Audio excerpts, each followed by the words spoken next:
This happened back when I was in college.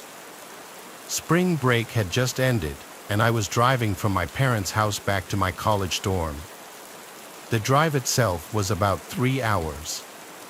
There were a few small towns on the way, but other than that, it was pretty much just endless fields. I started my drive late, around 10:30 p.m. I was still making my way out of the town my parents lived in when I saw a hitchhiker walking on the side of the road. He was a tall, skinny guy carrying a duffel bag. As I got closer, he stuck out his thumb.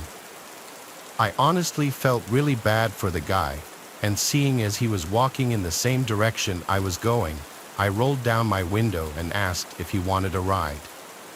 He named a nearby town and asked if I was going in that direction. I was, so I told him yes and unlocked the door. He got in the front seat, and I realized right away that he was a lot older than I thought, like, at least in his 40s. He kept to himself for a good part of the ride, which I actually didn't mind. I had the radio on, so it wasn't just awkward silence or anything. It wasn't until around 20 minutes into the drive with the guy that I started to think I made a mistake. The guy started clutching his stomach while groaning and complaining that he didn't feel well. He pretty much just hunched himself in the passenger seat, swaying back and forth.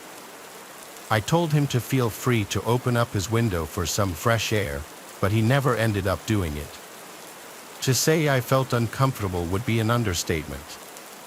Like, don't get me wrong, I understand if the dude wasn't feeling well, but here I am driving while just next to me is this guy groaning and swaying back and forth. There weren't really any towns or rest areas nearby. I didn't want to just tell the guy to get out and completely strand him in the middle of nowhere, so I kind of just sat there, trying to focus on the radio. This went on for another 15 minutes when the guy said, "Dude, I really don't feel good. Can you take the third next exit?" This caught me off guard. Not the part about wanting to stop, I was more so expecting him to say that at some point, but the part about the exit. The guy specifically said, "the third next exit." I remember those being his exact words. In the moment, I obviously thought it was weird. If I myself were sick, I would be much quicker to want to just pull onto the side of the road or at least take the very next exit. I asked the guy if he just wanted me to pull to the side of the road real quick, but he sternly told me no. This should have been a clear red flag, but I ultimately reasoned that the specific exit he wanted me to take must have had a rest area I was unaware of, so I agreed. A few minutes later, I took the exit, but absolutely nowhere in sight was any kind of rest area. I started pulling to the side of the road when the guy said, "No, keep going. We should go down a bit further." Again, this should have been a red flag I picked up on, but I did what he said. Eventually, he told me to stop. He got out and, within seconds, disappeared into the darkness. I waited for the guy to come back for a few minutes when I saw 5 hooded figures walking towards my vehicle, only revealed by the light of my headlights. They were clearly carrying weapons and now charging towards my vehicle. I threw the car in drive and started darting in the other direction, but they actually started shooting at me. From what I recall, 5 gunshots were fired, 2 of which hit the back of my car. Even still, I was able to get out of there. I didn't stop the rest of the way back. I did call the police and report it, but I never got any follow-up. When I made it back to my dorm, I found the bullet holes in the back of my car. I think it's worth noting that one of them was only a couple of inches from my tire, which makes me think whoever was shooting was aiming for the tires, but I'll never be able to know for sure. I don't fully know the motives of that hitchhiker that night, but at least to me, it's obvious he intentionally lured me into that specific spot, which, might I remind you, was nowhere near any type of civilization. I have since never picked up another hitchhiker.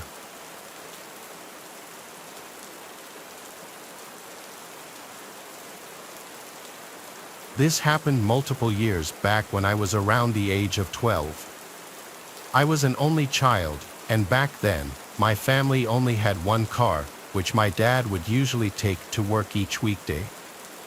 This meant any time my mom had to go somewhere while he was at work, she would either have to walk or hitchhike. Now, it should be mentioned that back then, hitchhiking was a lot more socially acceptable. Plus, at the time, we lived in a decently small town where, for the most part, everyone knew everyone. From what I can recall, this took place on a Thursday. My dad had dropped off my mom and me at the grocery store on his way to work. This, of course, meant we would have to find a ride back home. Though we'd done this many times before and never had any issues, only a couple of minutes into our walk back home, a driver pulled up next to us, willing to give us a ride. It was some guy in a white pickup truck who we had never seen before. He told us to get in the back, and we did. My mom started giving him directions to our home from the highway, but it honestly looked like the guy was just ignoring her. When we came to our exit, this was confirmed as he straight up drove right past it. The guy then went on to explain how he had to make a quick detour first. This was extremely unnerving, but after a while, we came up to a farm. The driver took out the keys, told us to wait in the car, and disappeared. My mom clearly didn't know what to do. I mean, we couldn't just leave. We were in an unfamiliar area in the middle of nowhere. A few minutes later, the driver came back, but now with a second guy.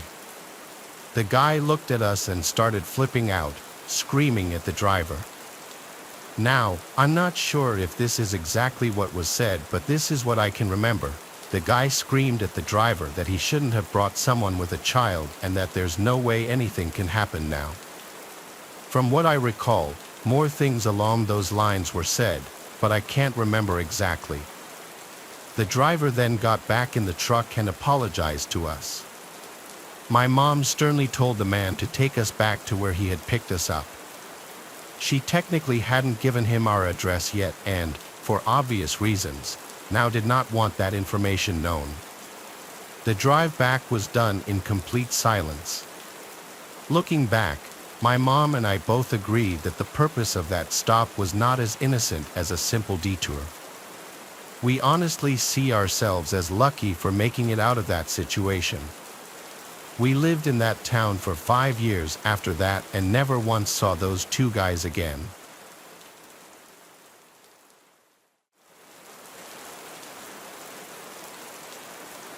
This took place in November of 2005. Each year, my job would give us 10 vacation days. Seeing as I hadn't yet used any this year, I decided to take a week off to visit different states around the US. To get around, for the most part, I would actually hitchhike, which is something I've done multiple times in the past. Despite all the horrible recognition it gets nowadays, I actually really enjoy doing it. I've met a lot of people through hitchhiking that I still call friends to this day. Anyway, it was around 2:30 p.m. I was walking down the road giving the usual thumbs-up signal hitchhikers typically give. It had been a while since my last ride, and I'll be the first to admit I was getting a little desperate. Eventually, a red pickup truck pulled up next to me. Inside were two men, my best guess is they were in their 40 years old. One of them asked me where I was going, to which I responded. They both looked at each other for a second, then back at me, and signaled me to get in. They seemed normal enough, so I tossed my bag in the back, got in, and shut the door. But I quickly realized the whole floor of the vehicle was completely covered in different types of bullets. Before I had time to even rethink my decision, we were already going 60 down the highway. I tried to engage in some small talk to ease the tension, and it actually sort of worked. But somehow, the topic landed on how one of the guys had just gotten out of prison for aggravated assault.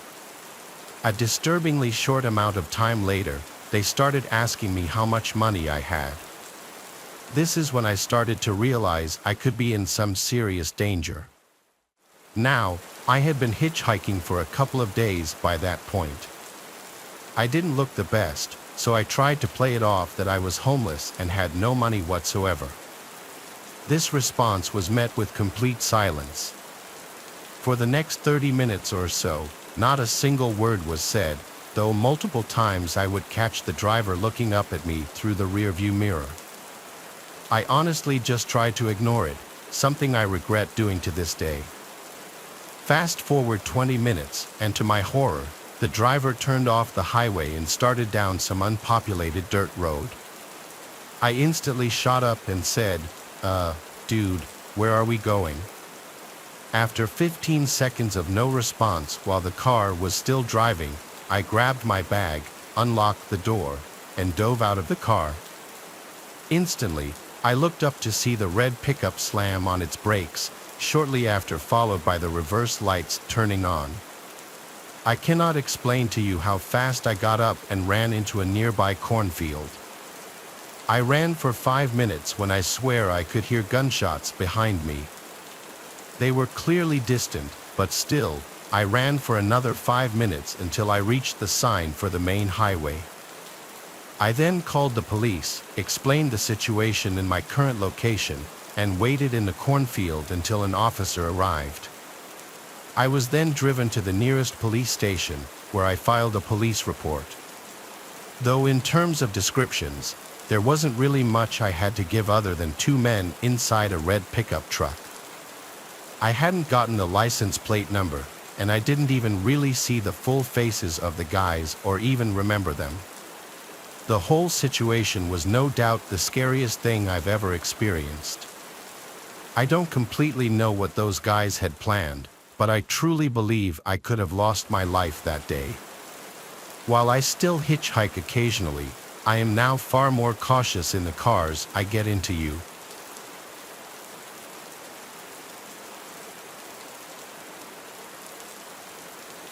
It was a rainy night and I was driving home from my shift at the late-night diner I work at. It was a quiet shift at work. I had a weird amount of energy still, so I knew I was going to have to pop a melatonin when I got home. I was driving my usual route, a scenic road during the day but majorly dark at night, lacking many light posts. There are occasional little parking lots with cute little strips of stores or family-owned restaurants and shops, and then just stretches of nothingness. And by nothingness, I mean forest. I was passing one of the aforementioned parking lots of a well-known deli, and under a light post was a woman standing out in the rain with her arm held out. She was waving me down. I slowed as I realized it was a slightly older woman who appeared to be in her 50s, maybe. This woman was really tall, like 5 feet 11 inches or 6 feet, but very skinny. I lowered my window and yelled, "Do you need a ride?" She came over to the front door and opened it, chanting how much of a hero I am. I asked where she was heading, and she said just up the road to town. She was soaking wet, getting my car all wet, but I like to think of myself as a good person and I couldn't, in good conscience, leave another woman out there in the cold rain. However, picking up a random man on the other hand would be a different story. The woman seemed sweet, but I noticed as I looked at her while talking to her that she was missing a few teeth, very, very off-putting. I had to now wonder if she were homeless. She didn't smell or look like a homeless person, though, but the rain soaking her and her clothes could have been masking any scent temporarily. Plus, her hair was so wet that what may have usually been scraggly undone hair could now have been weighted down and straightened by the water. Either way, the woman was smiling the whole time and didn't seem like a threat. We pulled up to an intersection with a gas station on one corner. I pulled in next to a pump, might as well fill up. I asked her if she wanted anything from inside. I was really doing my good deed for the week. She said, "No thanks, honey, so I went inside to pay the attendant for gas and some spiked seltzers since tomorrow was the weekend. When I got back to my car, the woman was gone. I looked around the gas station lot real quick, but it was tiny. She was gone. She must have run off somewhere. I felt slightly bad, feeling like she was some lost helpless woman, but part of me also felt slightly relieved. I filled up the tank of my SUV and was on my way home. When I got back to the house, I went straight inside my apartment, which is the first level of a two-family house. There's a tenant upstairs and me. The front door into the foyer was usually left unlocked, then the two doors leading to each apartment were locked. I let myself in out of the rain and into my apartment. I set the seltzers down on the counter. I wasn't that tired yet, so I took a melatonin and tried to go to bed. Even with the melatonin, though, I was having a hard time sleeping that night. My mind was kind of going wild with thoughts, a lot of thinking about that woman I picked up earlier and what happened to her. At certain points, I heard slight sounds from outside of my bedroom, but I dismissed them as sounds from the upstairs tenant. Boy, do I wish I had been more suspicious before falling asleep. I woke up in my dark bedroom, something that usually would never happen when I take a melatonin. I usually sleep like a baby through the night. I sat up, feeling drowsy and really thirsty too. I reached over the table next to my bed for my water, and then I saw and heard something across the room from me. I saw someone crouched in the corner of my bedroom behind a clothing dresser, with their legs folded. I had to be hallucinating it. I shook my head violently and made weird noises. I even slapped myself in the face, and now whoever was in the corner stood up and walked out of the room. I didn't scream, I didn't say a word. I sat in my bed in literal shock. The part that had me questioning my sanity for a bit after the figure was gone was that there wasn't a single sound from outside the room after this, no footsteps, not the sound of a door closing. I grabbed my phone and called my dad. He picked up, confused why I was calling so late. I told him what I just saw, and he said, "Carter, you probably just had a night terror." I stayed on the phone with him as I was continuing to become more awake. I left my room and turned on the lights to the living room outside. It was a small space, there was no one in there. I looked around the entire space and could confirm no one was there. I started to believe that maybe I did just hallucinate it, but still, I slept with the bedroom door locked that night. When I woke up in the morning, I drank some coffee and got dressed for the gym. I went to open the door to the foyer and realized it was already unlocked. My heart sank. Last night, what I saw, was it real? I did another look around the apartment, confirming no one was inside. I went out to my car and opened the back door to put my gym bag in the back seat, and that's when I noticed the damp yellow-brownish stains all over the floor in the back, and my blanket that I always had back there was gone. I wanted to cry or scream. I figured it out. That woman snuck into the back seat last night when I was in the gas station. She either somehow unlocked the door to my apartment, or I mistakenly left it unlocked. I called my dad again, frantically asking him what to do. He said, check and make sure nothing was stolen, and if nothing was, then calling the police really wouldn't do anything. I checked the house and didn't find anything to be missing, just my blanket from the car. I skipped the gym that day. In fact, I stayed bottled up in my apartment for a while after that. I was just genuinely disturbed. I didn't want to live there for much longer after that, and so after that month, I found a new place to live.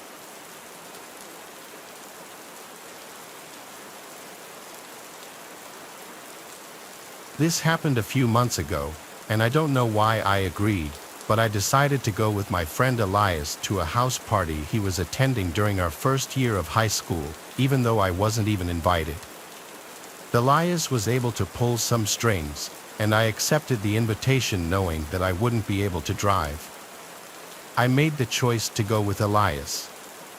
When we arrived at the home late at night, Elias told me to leave my phone in the car. He explained that maybe I could lose it or someone I don't know could try and take it from me while I'm not looking. At first, I was confused. I simply nodded, and we got out of the car. I went with Elias into the home's backyard where the party was taking place. I glanced around the backyard and saw people engaging in various activities such as smoking, drinking, and possibly even doing drugs in small groups. Elias had encouraged me to go mingle and say hello to a few people. After a few hours, I realized I had had way too much to drink because my vision was completely foggy. After getting closer to the house, I leaned against the wall to support myself. As I did so, I noticed the time on my watch indicated that it was either midnight or 1:30 in the morning. I knew it was time to leave, so I set out to find Elias. Despite my overwhelming need to collapse, I scanned the yard for him, but I was unable to locate him or see him. When I asked a few others if they'd seen Elias, they all said they had not. I decided to call Henry to find out where he was, so I reached inside my pocket to feel for my phone, but it wasn't there. I cursed myself in the back of my mind because I realized that I had left my phone in Elias's car. It had disappeared with him. I realized there was only one way to get home, which was walking. I remembered my house wasn't too far from this house, but the night was chilly because it was fall. I thought about just asking someone else to take me home, but I didn't know anyone else who could help, so I stuck with my idea of walking home in the darkness by myself. I then got to the road and started stumbling down the street. I knew I had too many drinks because I felt lightheaded and dizzy. A few minutes later, I made it to the main area of the street and kept walking. I lazily started thinking about a bunch of different things, like why did Elias decide to leave me alone at the party, or why I decided to listen to Elias's idiotic idea of leaving my phone in his car so I couldn't call him or anyone else. I started cursing myself for being so careless with my drinking and even getting drunk when I knew I shouldn't have done that. I stopped walking on the side of the road because I was getting tired and crossed my arms over my chest tightly to keep myself warm. Then I remembered something I could do, which was hitchhiking. I held out my arm and stuck out my thumb, hoping someone could see me. I watched as a couple of cars drove past me. They wouldn't stop. As minutes ticked by, I started feeling uneasy, thinking I would have to start walking again. It was past 1 o'clock in the morning, and there were a few cars driving past me, but no one was stopping because they either didn't notice me or didn't care. I hesitated and thought about walking home again, but I realized that in my drunken state, it would be too daunting. I was still holding out my thumb when a gray truck pulled up and stopped in front of me. I smiled as I stumbled towards the vehicle. The window rolled down, and an older-looking man with a beard asked me if I needed a ride. I told him yes, and then told him where my house was before getting into the truck, feeling grateful for the ride. As we started driving down the road, the man began trying to make small talk with me, asking what happened to me. However, I was too disoriented to have an actual conversation with him, and the only things I could manage to say were low mumbling or just murmurs and groans. As we turned the corner onto my street away from the party, I started feeling uneasy for some reason. I couldn't shake the feeling that something was strange about this man. Suddenly, we drove past my house, and I told the man that we had just driven past it. I felt my gut telling me to get out, but I couldn't because I was too drunk to move. I was about to tell the man to let me out before we got too far away from my house when suddenly the man turned to me, and I noticed he had a sinister look on his face. "You know you shouldn't be drunk while you're hitchhiking because you'd make a very easy target," the man said, smirking darkly. The man reached over and started rubbing my leg. I didn't know what he was trying to do, but I knew it probably wasn't anything good. But before he could do anything else to me, we both heard a loud siren behind the car, and then a flashing red and blue light flooded the night. I realized it was the police, and I jumped for joy inside. The man panicked and stopped, unlocking the doors, which allowed me to jump out of the car. I ran as fast as I could, and the police officer rushed over to me. I told him the entire story about what happened to me. Unfortunately, nothing illegal happened per se at that point. The police officer told me that he was looking for someone in a gray truck who had apparently stolen something from a store. I'm not sure if it was the man who picked me up or someone else, but I was just glad the police officer stopped the car. A cop gave me a ride home, and I decided from then on I wouldn't get so drunk that I couldn't think straight. I now know the importance of being responsible and staying aware of my surroundings, even when having a good time.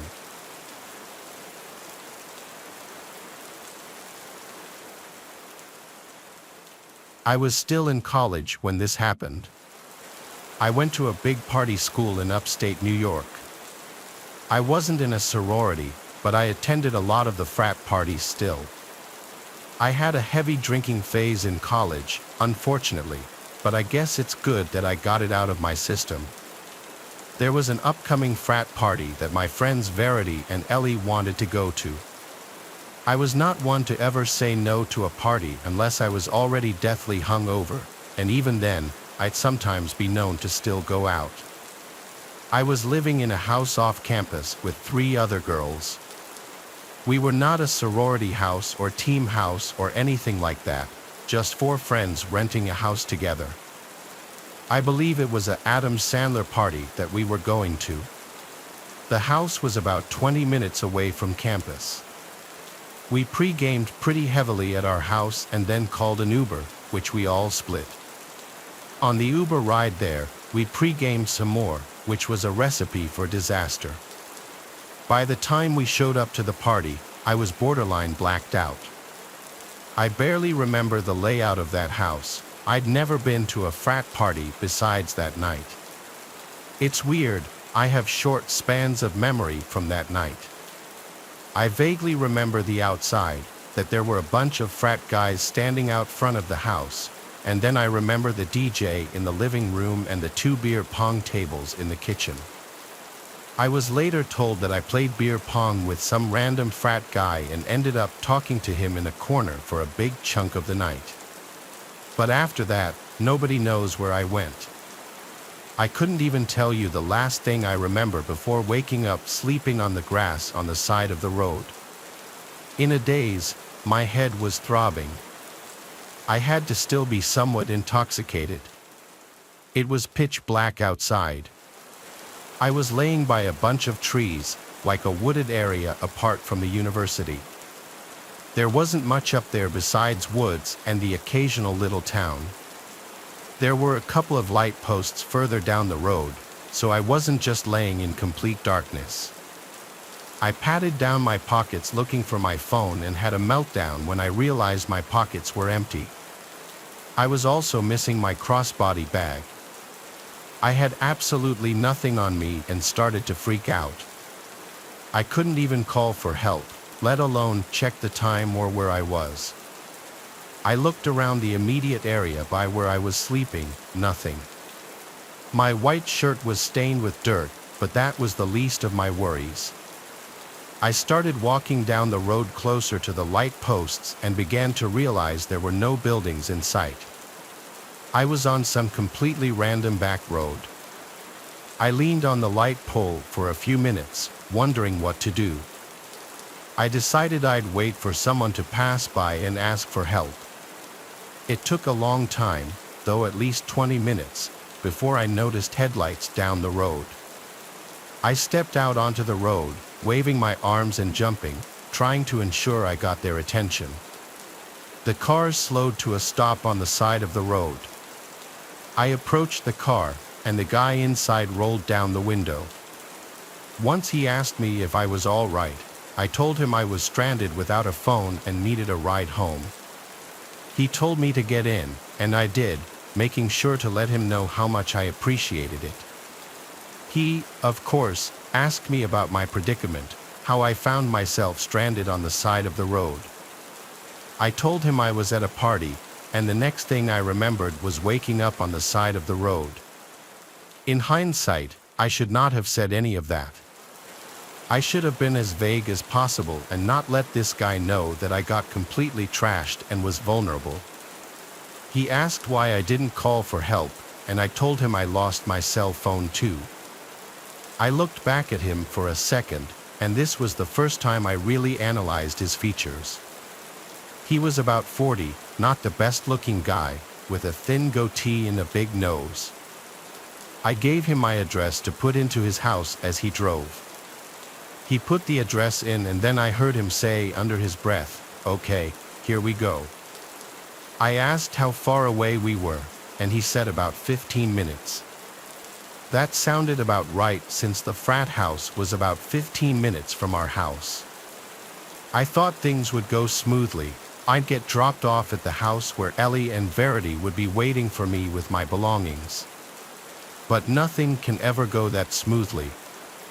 The man spoke in a gentle voice basically the entire time.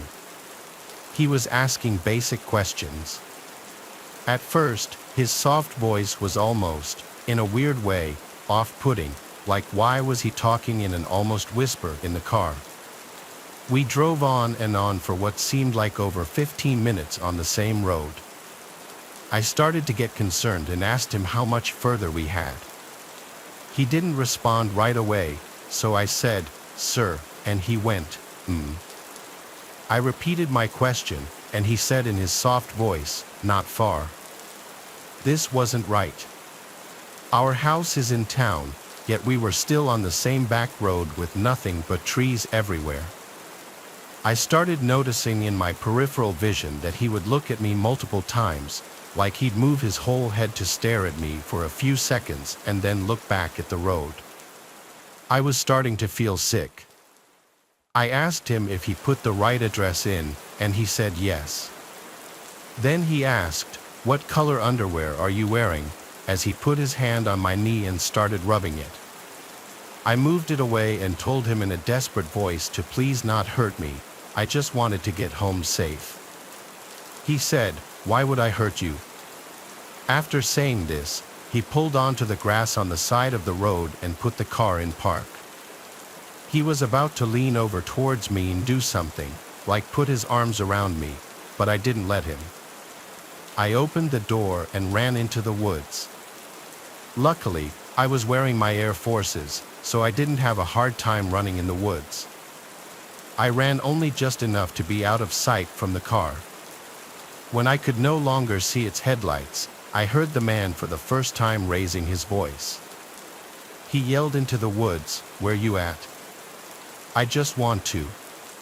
I put my hands over my mouth, not only to muffle my breathing but because of pure fear. I waited and waited until I heard a car door slam shut and the sound of a car speeding off. I waited a few more moments before walking back to the road, confirming he was gone. I felt truly helpless. I didn't want to run into that man again, but I also needed someone else to help me. I waited just at the edge of the woods for another car to come, and eventually, one did. I saw the headlights approaching from afar, but I waited until I was sure it was a different car before jumping out and waving my arms and yelling. The car came to a stop. It was another man, a little older. I sat in the back seat. This time, I was so shaken up that I hardly spoke apart from answering whatever questions about my predicament he asked. Thankfully, this man dropped me off at the house. It was like 4 a.m. at this point. My friends were still awake waiting for me. They had my phone and my bag. They were contemplating calling the police if I didn't come back by morning. No one had any clue who I left with or how I ended up on the side of the road. The boy I was with claims he wasn't the one who left with me. In fact, there's no solid proof that I even left with anyone, but that leaves no explanation for how I ended up sleeping on the side of the road. I cut back heavily on the drinking after this night and never want to be in a situation again where I have to hitchhike.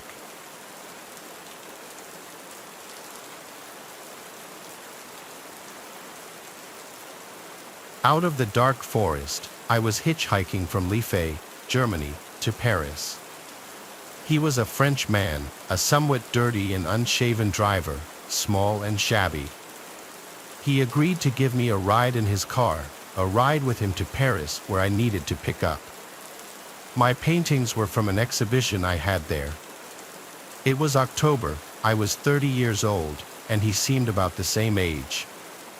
He spoke broken English, I spoke no French at all. I really didn't have a clue who this guy was. The day was mild, sunny, and blue. It was a warm and comfortable French day, a great day to hitchhike. It was around 4:30 p.m. when I met him at a gas station somewhere in France. I hopped into his little old car, happy to have scored a ride. We drove off to Paris on the main highway. After some small talk, mainly about where I'm from, he reached over my lap and opened the glove compartment. He pulled out what looked like a bunch of passports. They were passports. He handed me all four. The first was a pretty girl who was his girlfriend and had died falling off the back of his motorcycle, he said. The second was a girlfriend who had died in a car crash. He told me the third girlfriend died from a brain tumor and the fourth fell off a horse. He said, "I'm such an unlucky man." I agreed he was unlucky. The uneasiness started then and only grew as the miles rolled on. He was in possession of 4 young women's passports. Soon after showing me the passports, the man said he wanted to take a shortcut to Paris. It wasn't really a question to me. Excellent, I thought, get me out of here ASAP. I assumed we would cut through some charming French villages on secondary roads, past houses and farms, but no. Instead, we turned off onto an implausible dirt road off the main highway. I thought. Not good, but I kept silent. Why we keep quiet is a mystery, perhaps because of our dumb manners. At first, the road was out in the open through a field. We rolled over the typically vivid green French hillside until we finally reached the oncoming heavy woods. The road narrowed. It grew instantly darker as we entered the forest. The interior of the forest was creepy. The woods looked like the perfect place to hide something.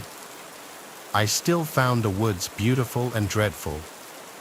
It was at this point that my French driver shouted in broken English, "I don't want to speak English anymore." This was definitely not a request. Then silence, uncomfortable silence in the darkening forest. I started to feel a small trickle of adrenaline in my body. My fight-or-flight instinct was warming up. Communication had now officially ended, just silence. I pondered this because I knew I would surely have questions as we would get deeper and deeper into the thickening woods. I knew, though, that I wouldn't ask anything. Nothing. It was now 5 p.m., and the sun was fading fast. The woods grew darker. The driver seemed so tense, and I could tell he was in deep thought. I noticed his lips moving almost imperceptibly. They were rigid, snake-like. I myself had moved my hand to the car door handle, a movement I'm sure could not have been missed. The car was slowing down. It did not say a word. Was I going to die now? Did he have a gun? All these questions ran through my head. My life was now surreal. This was not my plan. Maybe I communicated with my captor in some secret way. Maybe I gave off some kind of male pheromone perceptible only to men. Facing off, I possessed my own rage issues, and I was not going down without a fight. That I knew. There would be no begging or cries of mercy from me, not to this. I also had my own secret store of crazy. I was big and strong at that time, rode tough through my travels, and there's no substitute for my nothing to lose stare. That is all I gave him. Something very primitive transpired between us then. I think rather quickly, in a matter of seconds. It's a sort of inner calculus as to whether one can overcome, stop, or kill the other guy or not, and all its peripheral considerations, not the least blood, gore, strength, and alas, dying. I don't think these calculations are the same when a victim is small and scared, begging and weak. I think between those two uneven people, it just becomes bloodlust, power, panic, scratching, and doom. 5:12 p.m. The car was now moving really slow. I entered a very strange and new place in myself. I was transformed with very little preparation, transformed into a potential killer myself, maybe. My chauffeur could read my mind, or my body language, or sense my intent, or see my hand on his dirty door handle. It was the moment of truth, and then we suddenly started to speed up. Thank God. Out of those woods. Odd how these memories have come back to me as I write this. Some memories I'm not certain of. Like, did he say he had to hit one girlfriend with a shovel because she attacked him and would not be quiet and leave him in peace? Did he really explain the 2 backpacks on the back seat? Did I not hear that on purpose? Did I later imagine those words? Did I see more passports in his glove box than the 4 he pulled out? Why didn't I say, stop the car, after the passport show? The road began to widen, and we emerged out of the dark forest into the setting sun, dark red and orange in the sky. I could hear and then see the highway.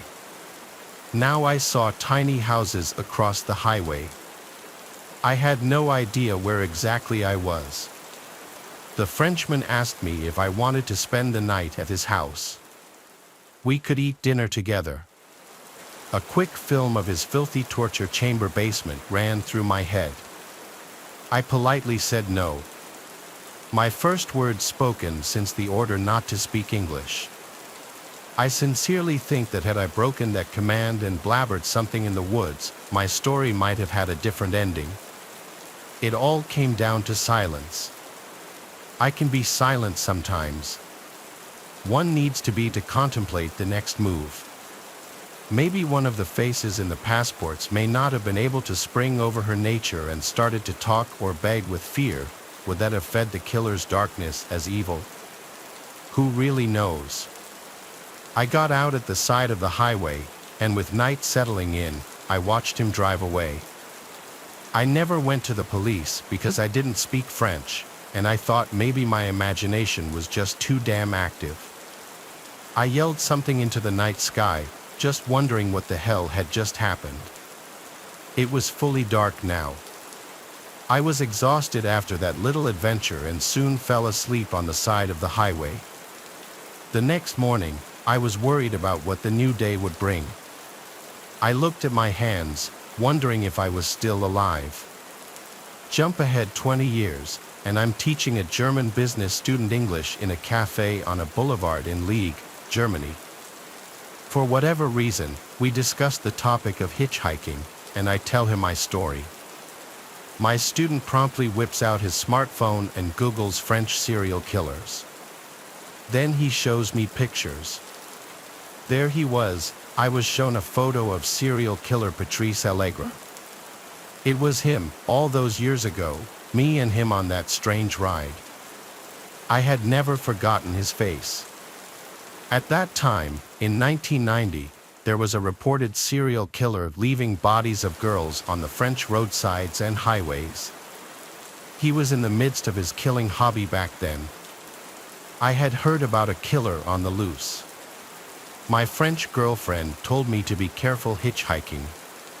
I've often wondered if the murdered women and other men may have been buried in those woods we passed through slowly.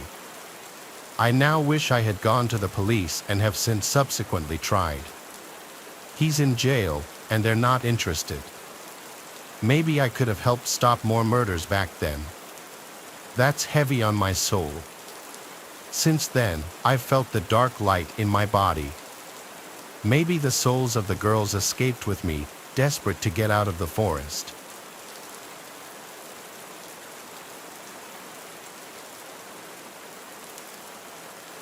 This is the story of my freshman year in college. I went to a smaller university. There were only a few thousand students that attended it, so the campus wasn't very large. But I liked that about this place. However, my first year I had to live in the dorms to save a little bit of money and maybe make a friend. I chose to have a random roommate. This decision backfired. I didn't know anybody at the college when I got there, and the first person that I met was the roommate. He told me that his name was Dermot. Dermot was a strange guy overall. He was rude, unfriendly, and he never left the room other than to go to class. He was not at all the type of person that I would normally hang out with, and by the second week, I had given up all hope of being friends with him. I had a TV and a PS4 that I brought with me to school, and Dermot said that I could never use it because it bothered him. He also demanded that all lights be off after dark. I tried to reason with him once, but he threatened to report me to the dean of students. I wasn't scared by the threat. I didn't really think they would do anything. But I would rather just try to get along with my roommate instead. I would do my studying in class buildings around campus. I made other friends at college pretty quickly, and when I was talking with them about Dermot one day, they suggested that I get a new room. I hadn't even realized this was an option until they told me, so I put in a request to get my own solo dorm room. I was told that when one came available, they would contact me. About 2 weeks later, so now about a month and a half into the school year, I was contacted. I was told that I could move into a different dorm building that was across the street. This building was a little bit newer and nicer. It had a room that was available, and I accepted it. I decided not to even tell Dermot. I didn't know if he would be happy or sad about it, but I didn't want him thinking that I hated him or something. So one day, when Dermot was gone at his classes at a time that I didn't have class, I packed up all my stuff and just left without saying a word. My entire half of the room was now gone. I moved into my new building and got my new room. It was so nice to finally have a place all to myself. I could watch TV, play PlayStation, and not have any complaints. I could even have my friends over to hang out. However, I did want to be careful not to see my old roommate Dermot. Like I said, it was a small campus, so there was a chance that we would cross paths. If we did, I didn't want him to ask me why I left or something. I was careful to avoid him, and I didn't see him at all for a couple of days. As for my new room, at first it was great, but on probably the second or third night that I was there, something happened. I was playing video games late at night, and I heard somebody try to open my door. It was locked, so it didn't open. After a few seconds, I got up to look out of my peephole. When I was walking towards the door, I heard somebody knock on it. There weren't even that many people that knew I lived here yet, so I found this to be really strange. When I got to the door, I saw Dermot standing there. I did not want to answer it, and I quietly moved away from the door. He knocked one more time, and I didn't answer that either. I was really creeped out. I mean, how did he even know that I lived here? I didn't tell him, and I wasn't friends with him on Snapchat or anything where he could see my location. This was really strange. I went back and looked like 15 minutes later, and he was finally gone. I didn't know why he came here. There was no reason that I could think of. Well, the next morning I got up and had to go to class. When I left my room, I walked down a couple of hallways to get to the front of the building. In one of the hallways was a sort of lounge study area. When I was approaching it, I saw Dermot sitting in one of the chairs there. I couldn't believe that he was in my dorm building. He didn't live here. I didn't know what he was doing. I turned around and left out of another exit. I thought maybe he was following me. It was really, really strange. Later on in that same day, I was walking on campus, and I happened to notice him again. There were a lot of other people walking around, and I saw him a ways behind me. I walked back to my dorm building, and he seemed to almost follow me there. He wasn't walking close enough to follow me inside or anything, but I was very suspicious when I noticed. I got back in my building and was wondering what this guy's problem was. Well, that same night he was back at my room once more. I was up late, and he tried entering. It was locked like always, and he then knocked on the door.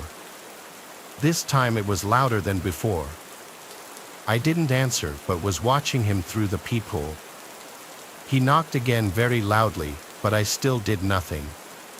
When he knocked for a third time, I remember somebody else who lived down the hall opened up their door. They told him to quiet down. Dermot didn't say anything. Then he stood there for probably a minute. After that, he backed up a step and then kicked my door extremely loud and hard. I was honestly afraid that the door might break, but it didn't. Dermot then turned and stormed off. After this, I made up my mind that I was going to report him, and the next day I did. Somebody must have talked to him or something because I stopped seeing him after that, and he did not return to my room. I was still very suspicious that he would follow me around or show up again or something for like a month, but luckily he didn't. A while after this, I met somebody that used to know him. They weren't really his friend but had several classes with him. They told me that he had dropped out and also said that his name wasn't even Dermot. None of these things really surprised me. I'm not sure why he gave me a fake name, but he was a weird guy. Looking back, I'm really glad that I moved out when I did.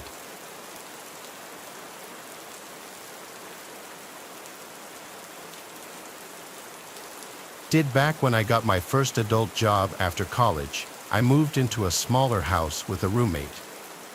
The roommate was a girl that I went to high school with, and her and I were in the same grade. However, we weren't really friends.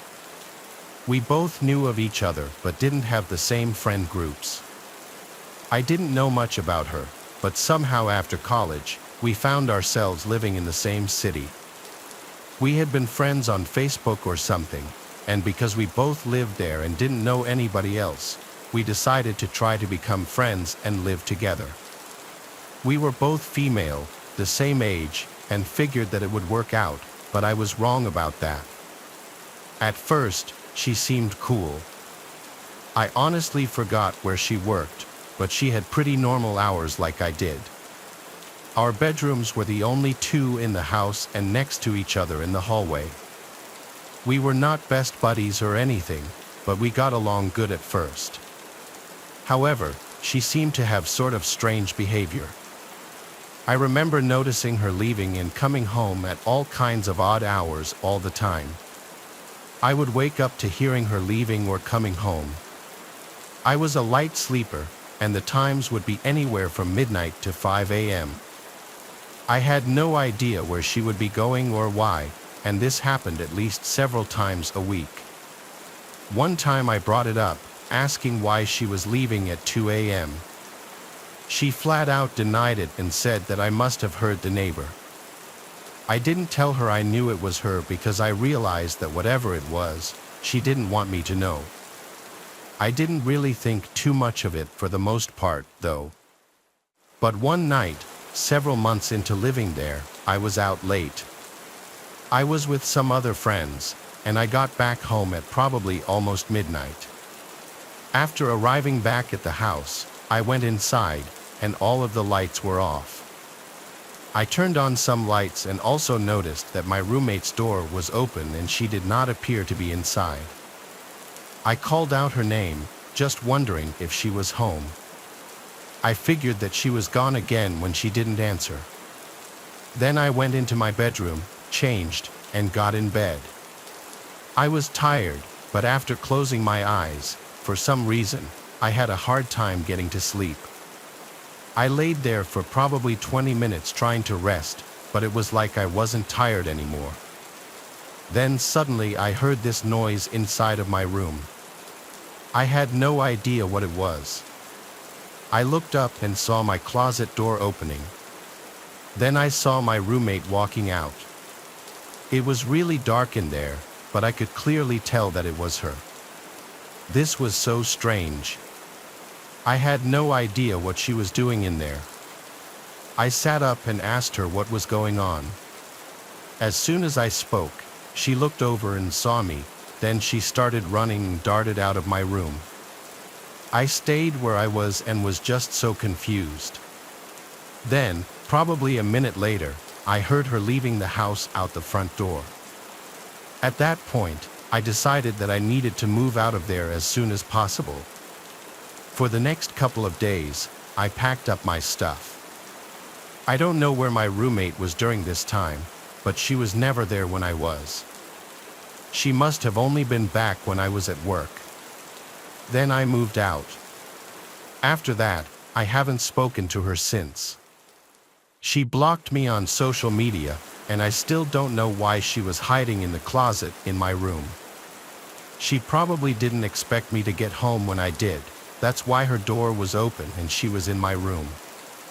She must have had to hide in my closet and waited until she thought I was sleeping to try to leave the room. I'm glad that I couldn't sleep, though, and that I noticed her. That was by far the creepiest roommate experience I've ever had.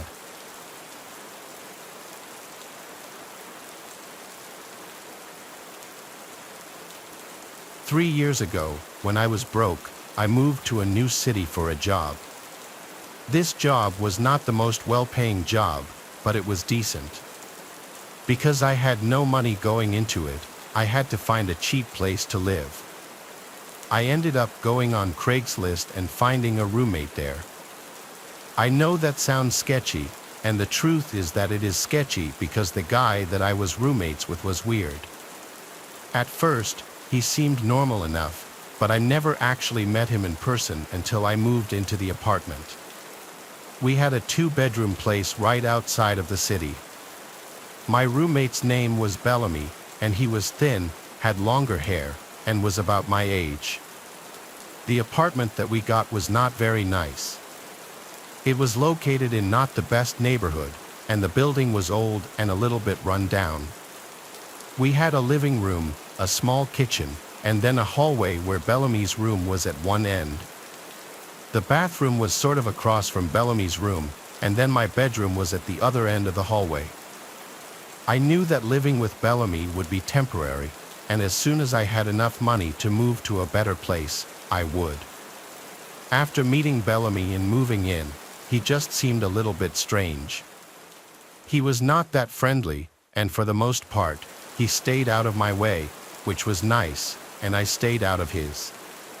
Bellamy seemed to be a pretty private guy and didn't have much interest in being friends or anything, and that was fine. One thing he did, though, was forget to lock the main door of our apartment. There were like 5 different times where I know I locked the door, and then I would see it unlocked. I tried to talk to him about it once, and he kind of blew me off. This made me kind of mad because many times I would get up to use our only bathroom, which was right across from Bellamy's room, so I would have to walk by his door to use the bathroom. Bellamy would be in his bedroom when I was going to use the bathroom.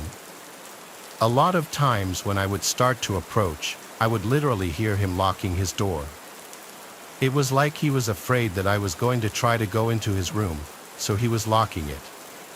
I never once tried to enter his room. I never even knocked on his door, so it was annoying how he would always do that but seemingly forget to lock the front door of the apartment that we lived in. I would have liked to have the front door locked all the time. Luckily, though, my bedroom also had a lock on it.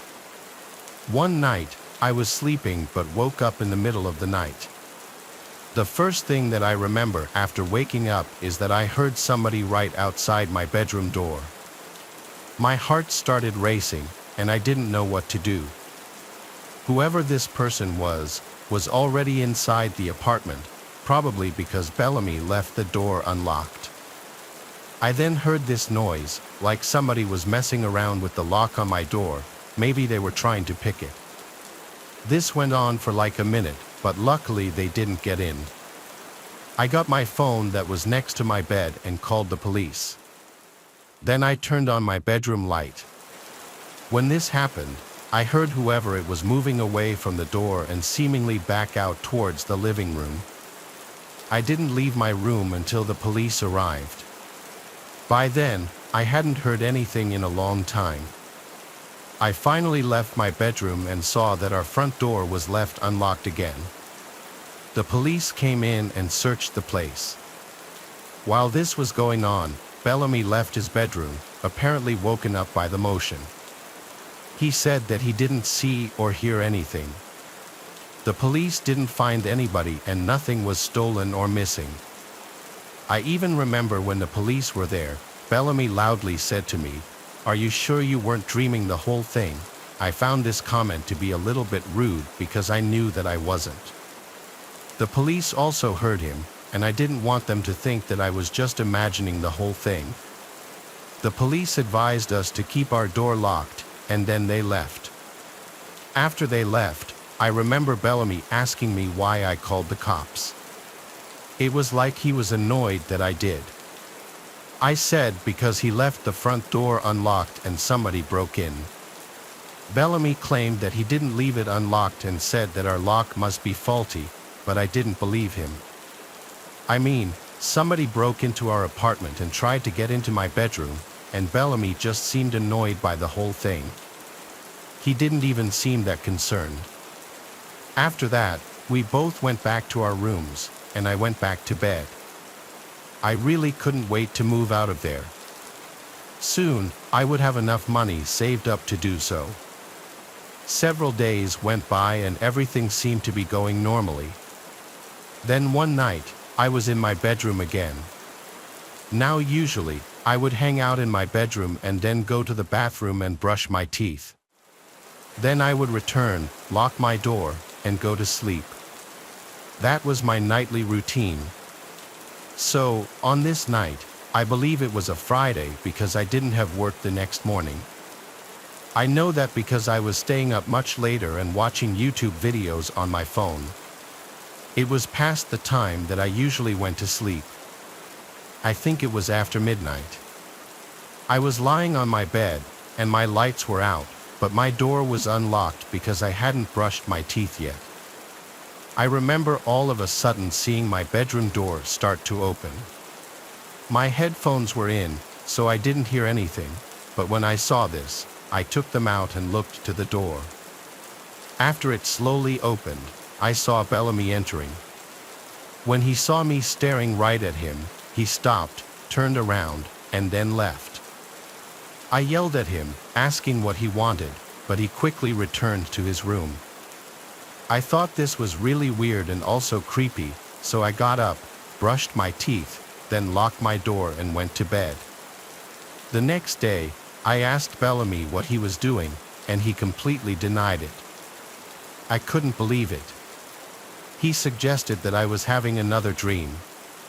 This made me mad. But I didn't say anything. Instead, I realized that it was probably him the night I had called the police. I don't think anybody else even entered our apartment. I mean, nothing was stolen and nothing was messed up. Plus, the person went right for my room. So I started looking for a new place that same day. Within a week, I moved out. Ever since then, I haven't seen or heard from Bellamy, and I'm hoping that I never do.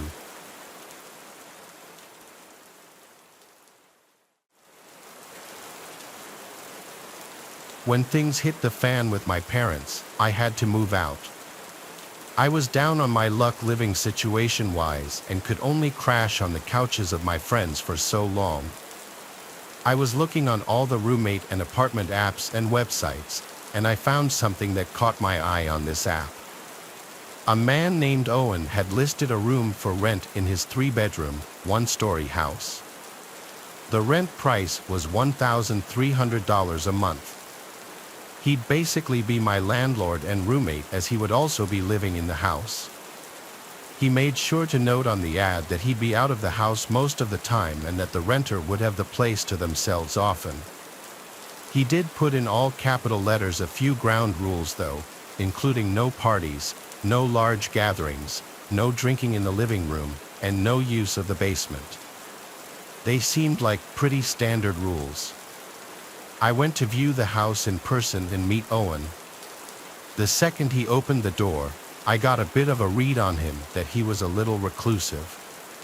His demeanor was quiet and a little awkward. He showed me the house, and I could tell he was nervous because his voice would shake and he would stutter. The bedroom was a good size and the actual floor plan of the house was good. It was an open layout, meaning the kitchen, living room, and dining room were all one big open space. For $1,300 a month in my area, it was a steal.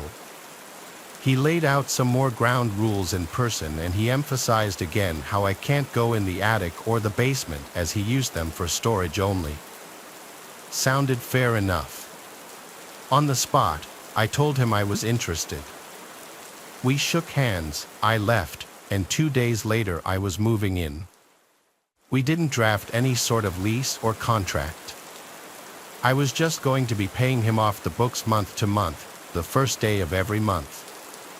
I had settled in pretty quickly.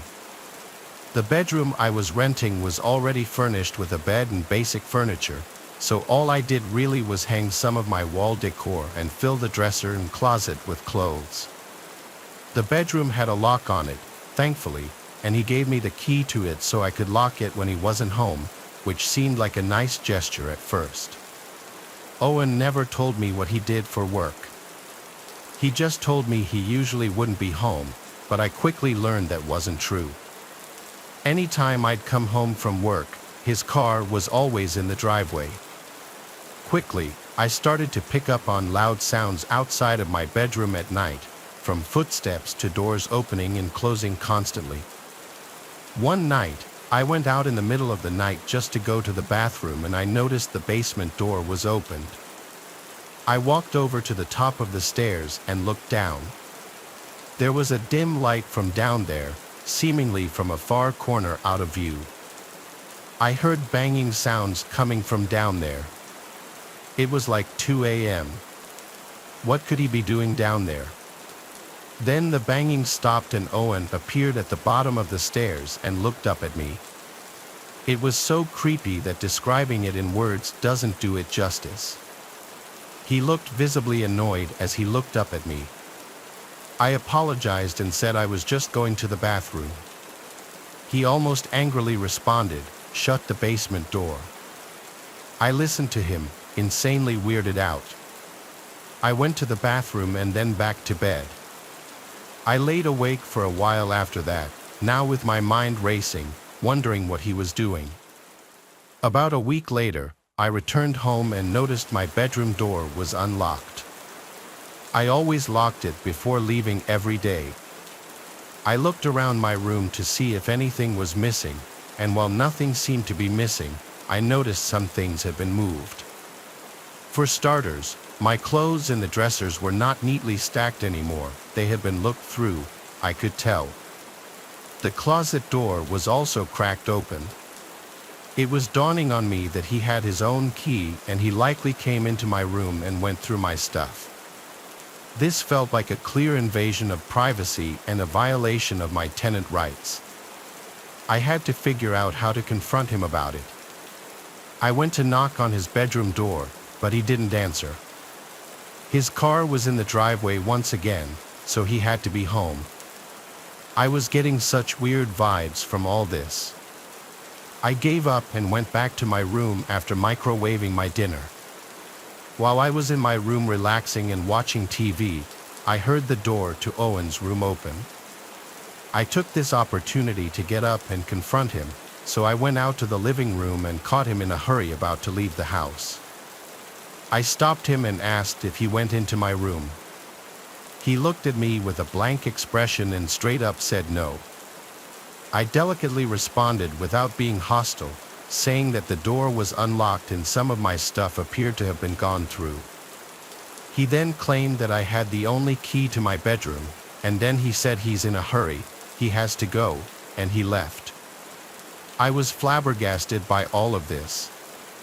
I wanted to ask my parents for advice, but at that time, I hated them and wanted nothing to do with them.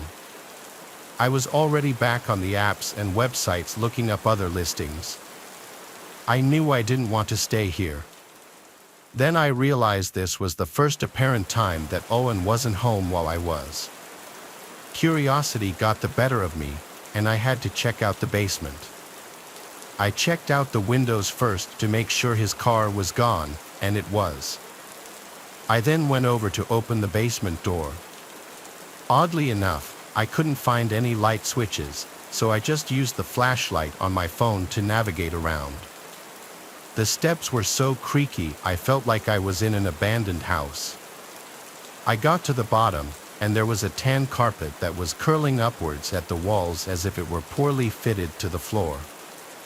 It was a very small basement, at least the main room there was. There was just this one ugly couch in the middle of the room. There was also a slightly funky smell down there, and the smell only got worse as I got closer to this door in the corner. I attempted to open the door, but unfortunately, it was locked, or maybe I should say fortunately, because I'm not sure I fully wanted to know what was in there admitting that smell. It almost smelled like raw sewage, but worse. I did one little quick sweep around the main room of the basement and found nothing, just some taped up cardboard boxes, which I was not going to open. I went back upstairs and shut the door. The rest of that night, I stayed in my room. I never heard Owen come back. He must have gotten back after I had fallen asleep. I woke up, the room was still dark. My alarm was not going off, something else had woken me up. I heard the floor next to my bed creak, and I turned and saw Owen leaning over my bed, looking at me. I screamed, and he replied to me to shush and then asked me if I went into the basement. I screamed no. How did you get in here? I locked the door. He then asked me, are you sure? I flipped the cards on him and yelled, did you come into this room when I wasn't home? He replied no, then turned around and walked toward the door. I asked, how did you get in here then? I saw him hold up his hand in the dark. He wasn't holding anything at the time, I didn't know what it meant. He said to me before leaving the room, I think you should find other living arrangements, and then he closed the door. I started packing right then and there. I wasn't staying another minute in that house. I knocked on his door and yelled at him to give me half of the rent money back since I'd only been there like 2 weeks. Moments later, he opened the door, and just his arm stuck out from the door holding a small stack of $100 bills. He managed to make even handing me the money insanely creepy. I grabbed it, it was only $400. Whatever, it was close enough. I just wanted to get out of there. I was fully packed and out of there within an hour. I slept in my car that night. I ended up back at my parents' house the next day, and after explaining the ludicrous events I just went through, something changed where they were more welcoming to have me back. I still moved out a month later, but my parents and I are fine now. If you're choosing to have a random roommate from online, just be careful and use your best judgment after meeting them.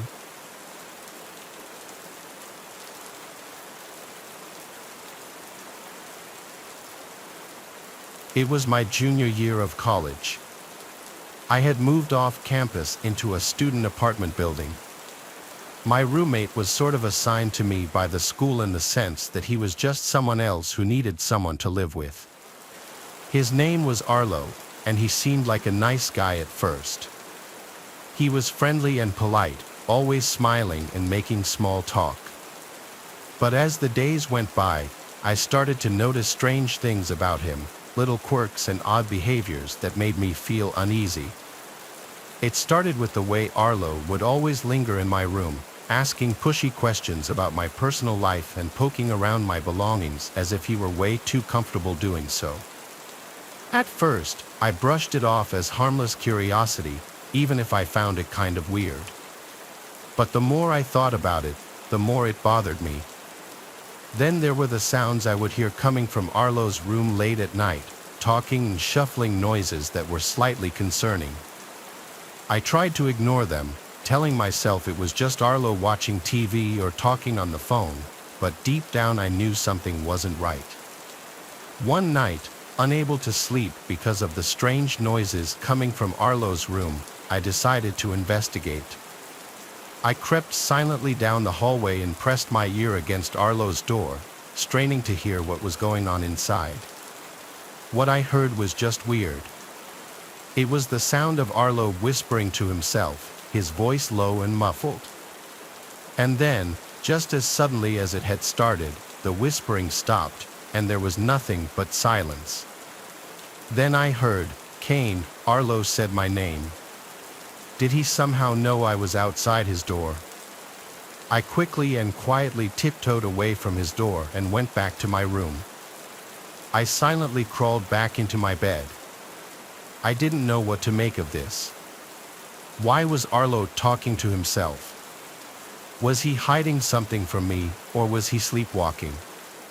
But then, how did he know I was outside of his room? I couldn't shake the feeling of uneasiness. The next day, I kept thinking about the night before.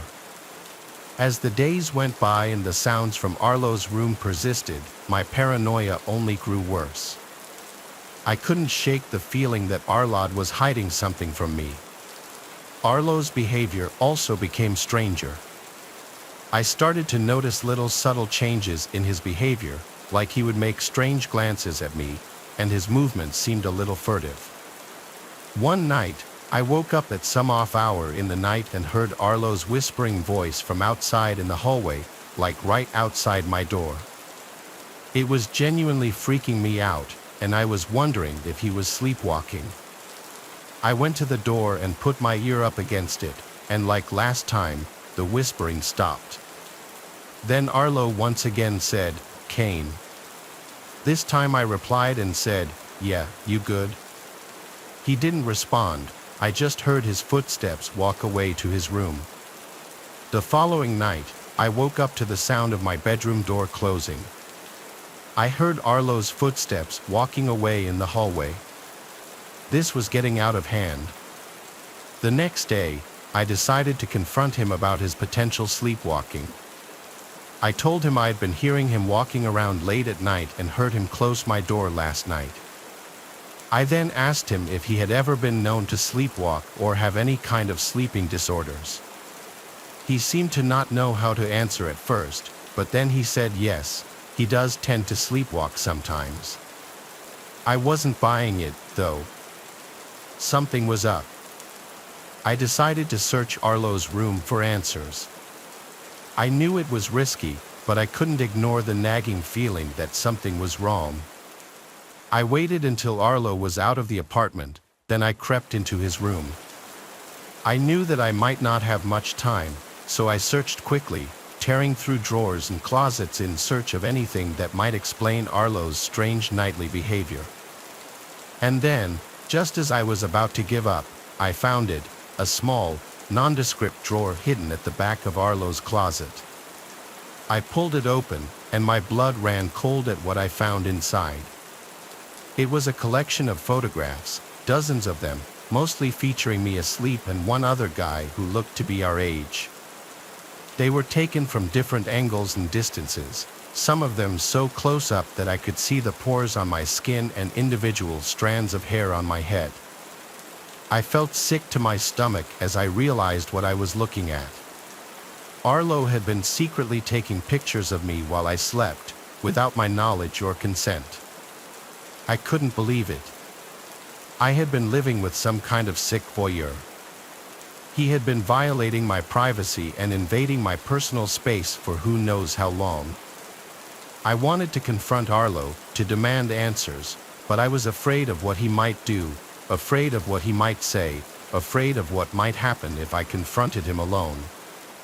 So I took a picture of the contents of the drawer and then took a handful of the photos as evidence to use against Arlo.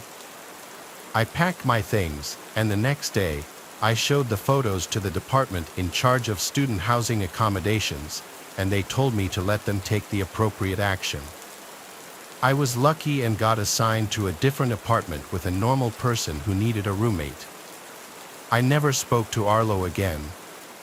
Even now, years later, I still can't shake the memory of those chilling photographs and Arlo's whispering and creeping around at night. I never found out who the other guy in the photos was. It was definitely his old roommate, but I was never able to find his name.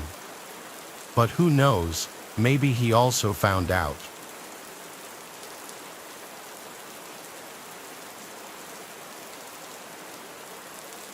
When I was 25, I had to move out of state for work. I still work with the company, but I've been able to move back to my hometown and work at the local office here.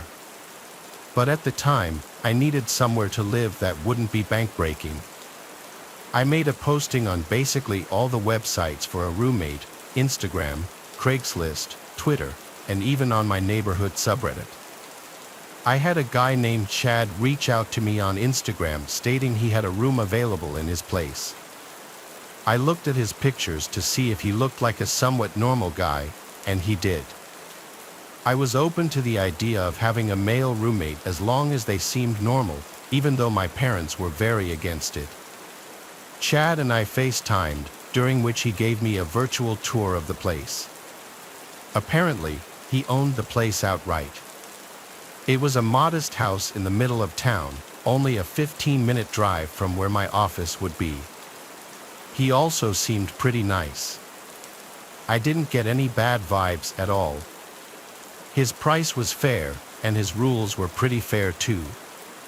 He said it was available to move in right away, which was perfect. So it was settled. A week later, I had all my things packed and drove down. I met Chad right out front of the house where he greeted me and handed me a key. The first thing I noticed about him was that he was really short, eye level with me. He helped me bring some of the bigger and heavier bags inside. He showed me my room, which was already furnished. He said one of his friends had been living there and recently moved out. I replaced all the pillows and bed sheets with my own, of course. The rest of that day was spent settling in. Chad, I could see, was trying to get to know me and presumably make me feel at home. I didn't get any overly friendly vibes yet. The next day was Sunday. Chad offered to drive me around town to show me around. I wasn't eager to, but I said sure just to get off on a good start with him. He drove us around town, showing me where the good shopping centers and restaurants were. But then he offered to get us lunch. I really wasn't hungry, and he was suggesting a sit-down lunch, almost like a date. I didn't want him to get any kind of wrong idea. I just needed a room. I said I wasn't hungry, and then he right away suggested we go grab drinks somewhere instead. I politely shot it down too, saying I don't drink on work nights. He was being a bit pushy, saying, "Come on, just a couple drinks." I still maintained my politeness and said another time. He gave up and went really quiet all of a sudden, like he was upset. I'll admit, I was slightly uncomfortable, but nothing I couldn't handle yet. That week was my first week at work, so my attention was focused mostly on adjusting to the work week. It wasn't until a few days into the week that I got home, did my laundry, and noticed my hamper full of clothes seemed moved, like the clothes weren't how I remembered they were left. And it wasn't until I was loading the washing machine that I noticed a pair of my underwear was missing. I checked my room top to bottom like 5 times. It was gone. I had a disturbing thought. What if Chad? No, I refused to believe that just yet, and there was no chance in hell I would confront him and ask him that. Still, I was now starting to wish there was a lock on the bedroom door. That weekend, I bought a lockable doorknob from Ace Hardware, and while Chad wasn't home, I swapped out the current doorknob with the new one. Now I could leave the place in peace. I figured I'd tell Chad the next time I saw him. He didn't come home that night, though. He must have been working. His schedule seemed pretty random.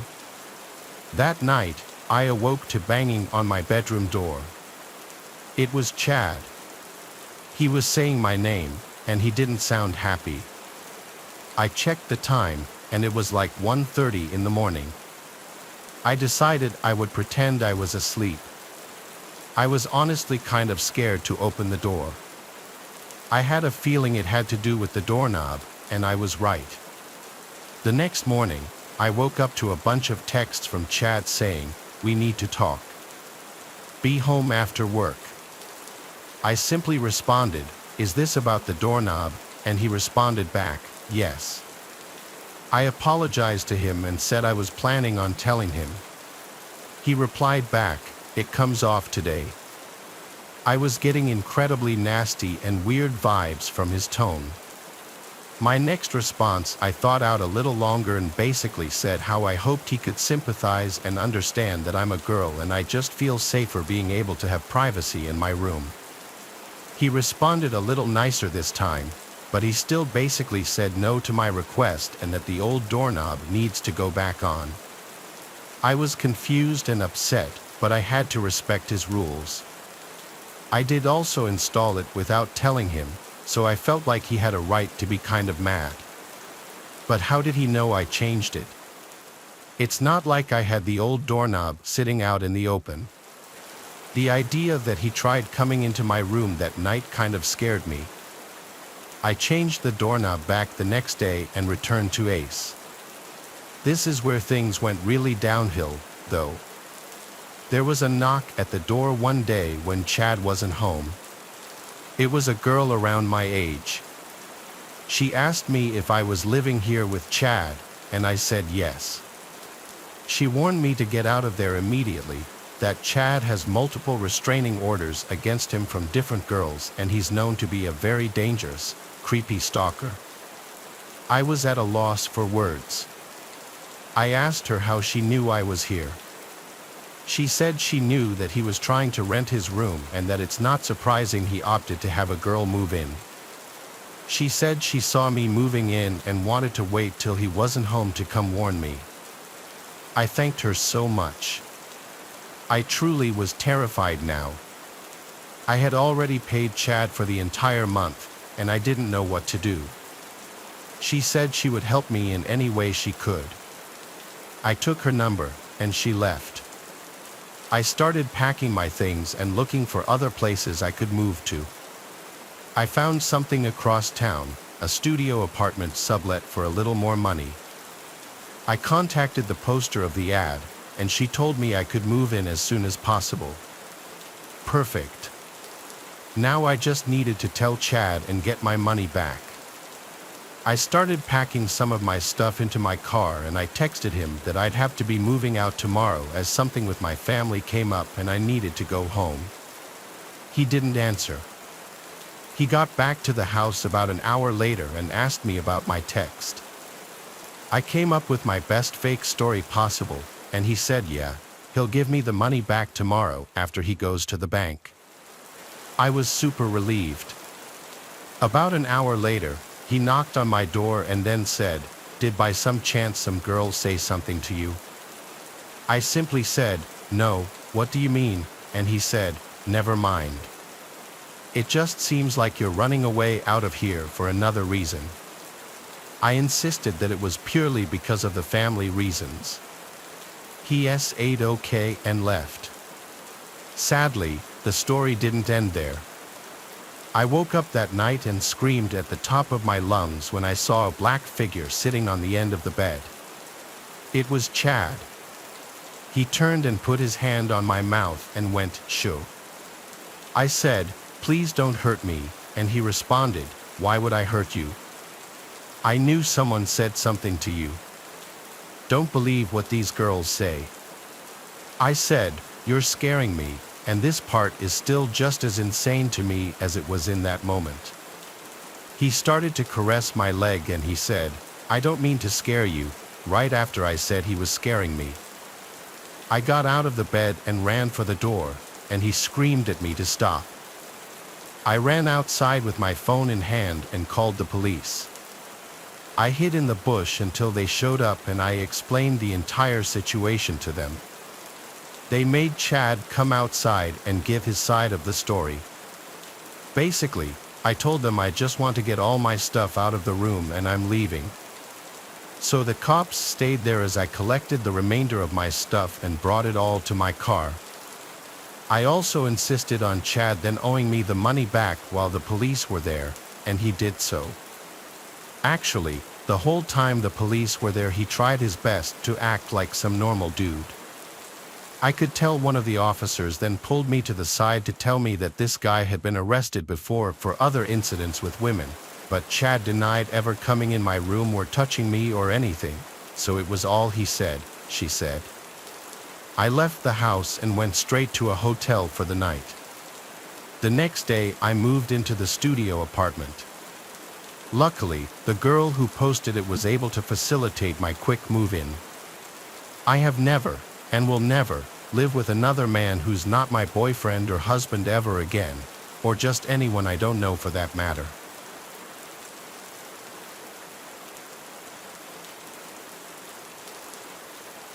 I went to summer camp a few times when I was a Boy Scout.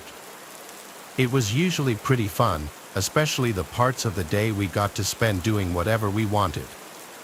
Nobody was actually invested in earning numeric badges unless it was for something cool, like wakeboarding.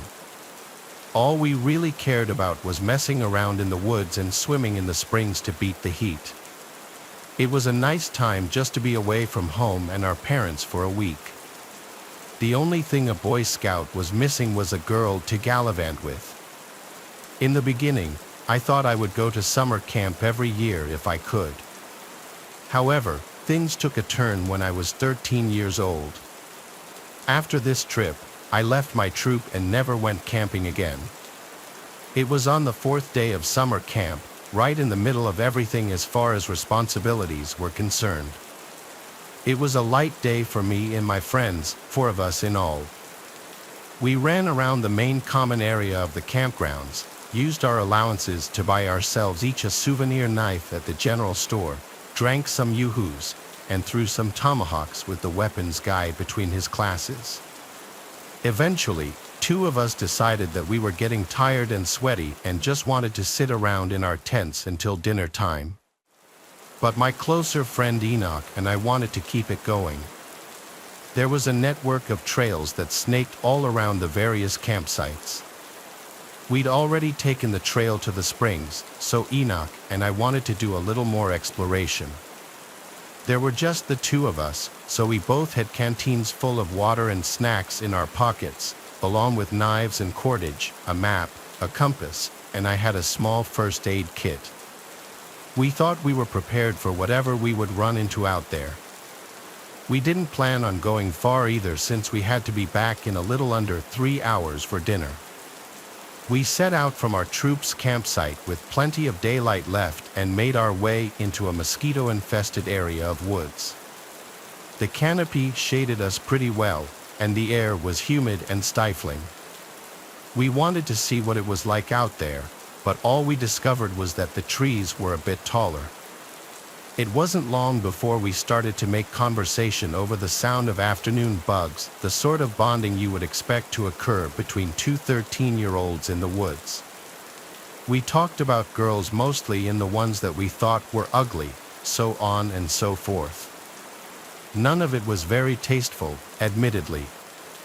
We jokingly proposed that it was possible for us to go far enough that we would find our way into the Girl Scout section of the campgrounds, which did exist but was well separated from the Boy Scouts. Then, our surroundings started to change inexplicably. Suddenly, there was a breeze washing away the warm blanket of moist, motionless air and replacing it with cool, dry wind. Initially, this was a great relief to me and Enoch, who had been sweating profusely for hours, even in the shade. It also seemed to drive away all the mosquitoes and gnats, which was a welcome bonus. But just a few moments later, the woods quickly darkened, and the sky above us, between the branches of the canopy, went from vibrant blue to a pale gray. "Hey Enoch," I said, concerned, "I think it's about to rain." "No kidding," he agreed. "More like we're about to get caught up in a thunderstorm."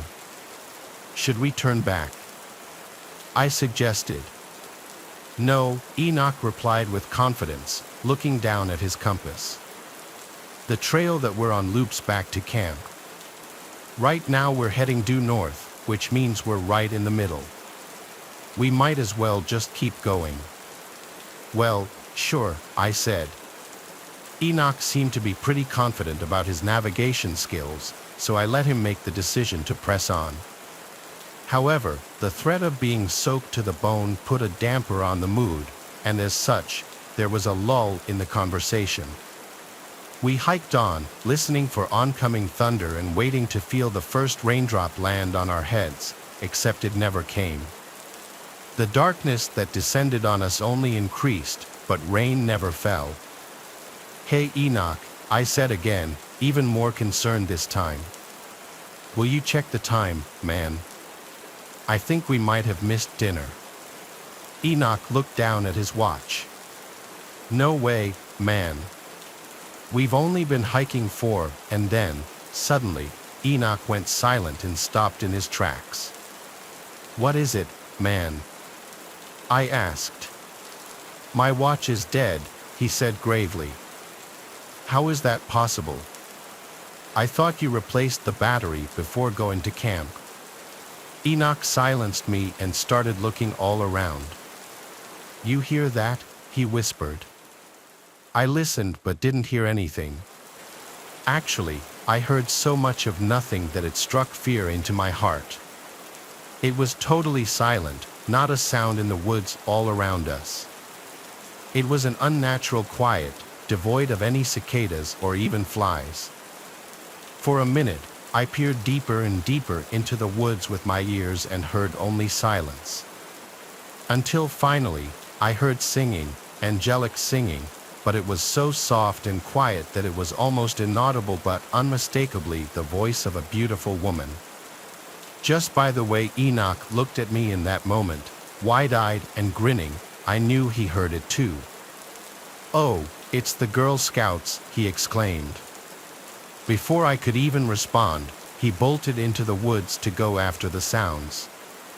"Wait, Enoch, stop," I started to go with him, but by the time I had taken 10 steps off the trail, I realized I couldn't see well enough to go any farther. It was like the sky had fallen, darkness, like the dead of midnight, had snuffed out the light of day in merely a moment. A deep sense of dread filled my body, telling me to turn back. I backtracked the 10 steps I had taken without even turning around until I felt the flatness of the trail beneath my shoe again. At this point, all I could hear was my own breathing and heartbeat, and the singing, whoever was in the woods, growing louder and drawing near. But something was wrong. The sound no longer came from a single direction. Somehow, it was circling all around me, closing in on me. It was too loud to bear, and I felt like it was putting physical pressure on my body. I tried to cover my ears, but it was just useless. It all became a single, piercing cry. Finally, I heard a scream, a boy's scream. It cut through the cacophony and returned my surroundings to total silence, except for the echo of someone's cry for help. "Enoch," I called into the woods. "Come back." There was no reply. A moment later, I heard a twig snap on the trail from the direction we'd just come from. I hoped to see Enoch, but I didn't. Instead, there was an inhumane figure at the nearest bend in the trail, the shape of a tall woman, but composed of no flesh or bone whatsoever, only ominous light. As I gazed upon whatever spirit this was, it suddenly raced toward me. What I did next was pure instinct. I abandoned Enoch and ran blindly down the trail as quickly as my body could take me. I didn't stop until I spilled out into the campsite again, collapsing to the ground. When I looked up, I saw that everything was different. The sun was shining, the woods were alive with birds and bugs, and all of my friends were coming to see what was wrong with me, why I was so upset and panicky. I couldn't speak a word for hours. When I could finally tell the scoutmasters what happened, they didn't believe me. They sent a search party for Enoch, but they couldn't find a single trace of him. Even the police were never able to locate him, he simply vanished. Suspicion eventually turned to me because the story I told was so unbelievable. So, to avoid being put in an asylum, I ended up changing my official statement to losing track of him when we both went to take a piss at separate trees. I turned my back for just a minute, and then he was gone. In my worry and panic, I thought I saw something that wasn't there. But it's all lies because I know what happened.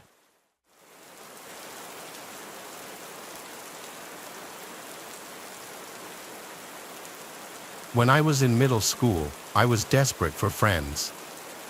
I tried to talk to anyone that would let me sit with them, but nobody ever seemed to like me enough to keep me around, or they would just be mean to me. That's why, when the two prettiest, most popular girls in school, Azure and Alita, invited me to a sleepover with them, I was thrilled. I had tried sitting with them at lunch a few times before, but they always told me to go away because they were busy talking about something that wasn't my business. Then, on the last day of school one year, they both came up to me while I was sitting by myself. They said they really wanted to hang out with me over the summer but didn't want other people to see us hanging out together while we were still in school. Even as a naive and lonely middle schooler, I knew that was a severely underhanded invite, but I accepted it with enthusiasm anyway. I would take what I could get, and they knew it. Of course, my mom was just glad I was finally starting to hang out with other kids, and she gladly gave me permission to go, especially when I said that Azure's mom offered to serve all three of us dinner. When I got there, it was about 8 p.m., and I was already dressed in my pajamas. Alita and Azure were still fully dressed. When I asked if we were still going to have dinner together, Azure said that they had just finished eating right before I got there. Then Alita said I didn't need to eat so much anyway. They were already putting me down, but I wanted to be friends with them so badly that I let them do it. After I said hi to Azure's mom, who was already wine drunk and ready for us to not be her problem anymore, we all went up to Azure's room upstairs. It was a Jack and Jill style bedroom with her own bathroom and another bedroom on the other side. I asked Azure who was in the other room, but she snapped at me and said it was her older sister and told me not to be so nosy. I apologized profusely, but they just told me to be quiet because my voice was annoying. Azure had a bunch of awesome stuff in her room, from Taylor Swift posters to expensive makeup and giant stuffed animals, things that my mom couldn't afford to get me. But as much as I wanted to ask her about it, I knew she wouldn't like that, so I just looked at the floor. We started to play Truth or Dare, which Alita and Azure used to mine all sorts of information about me, including who I had a crush on and how much money my parents made. I told them everything honestly, only for them to laugh in my face every time. Whenever I asked them to tell the truth about something, they made up a bunch of ridiculous stuff that I knew was a lie, but of course, I wasn't going to call them out on it. When I finally got sick and tired of having to spill all my beans, I told them to dare me to do something. As soon as I said that, Alita and Azure looked at each other with the most wicked smiles, like they had been waiting for me to say that the whole time. Then Azure dared me to go into the bathroom and play the Bloody Mary game. I didn't know what it was at the time, and when I admitted this, they both screamed in disbelief that I didn't know who Bloody Mary was. They explained it to me and said I had to do it or I would have to leave the sleepover. I wanted to stay, so I stepped inside the bathroom. Azure and Alita lit a candle in front of the mirror, then they turned off the lights and shut the door. "You have to say it loud and clear," Azure teased me from the other side. "If you don't, we'll know." I was shaking. I had no idea what would happen. Was this Bloody Mary someone that could really be summoned? Would she really kill me if she came? I didn't know, but the only thing that pushed me forward was the need to be accepted and the belief that things like ghosts didn't exist. I looked at myself in the mirror, took a deep breath, and said, "Bloody Mary," 3 times slowly. For a moment, nothing happened. I looked behind my reflection, and there was nothing, until I saw a woman crawling out of the bathtub behind me. I screamed and turned around, and I realized it was real. There was a real bloody woman sitting in the shower. Her skin was gray, like she was dead, and her clothes were torn up. But her eyes were open, and she was looking right at me. Slowly, the woman stepped out of the tub and started walking toward me. I was so petrified I couldn't move. I wanted to, but it was like my legs had turned to stone. With every step she took, she left a trail of blood. Soon, she was right in front of me. I screamed again, but she grabbed me by the throat and lifted me up to my tiptoes. She opened her mouth and revealed a gaping jaw full of blood and blackness, inching toward my neck like she was going to take a bite out of it. I couldn't maintain control of myself, so in that moment, I peed my pants. But then, at the last second, the door swung open and the lights turned on. "What's going on in here?" Azure asked. "Why are you screaming?" I could barely get a word out through my stuttering teeth, but I managed what I could. "Bloody Mary was here," I said. "She was right in front of me. I saw her, and it was real. She grabbed me and everything, and she tried to kill me."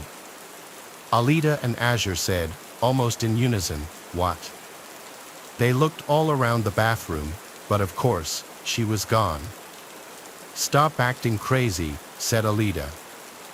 "You're just begging for attention." "Honestly, it's kind of embarrassing," Azure snickered and agreed. "Wait, did you pee yourself?"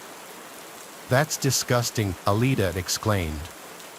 "Oh my God, so yeah, actually, I think if you're going to act like that, you just have to leave." "What? Why?" I asked in disbelief. But before I knew it, Azure and Alita dragged me out of the bathroom and pushed me down the stairs, then threw all my stuff at me.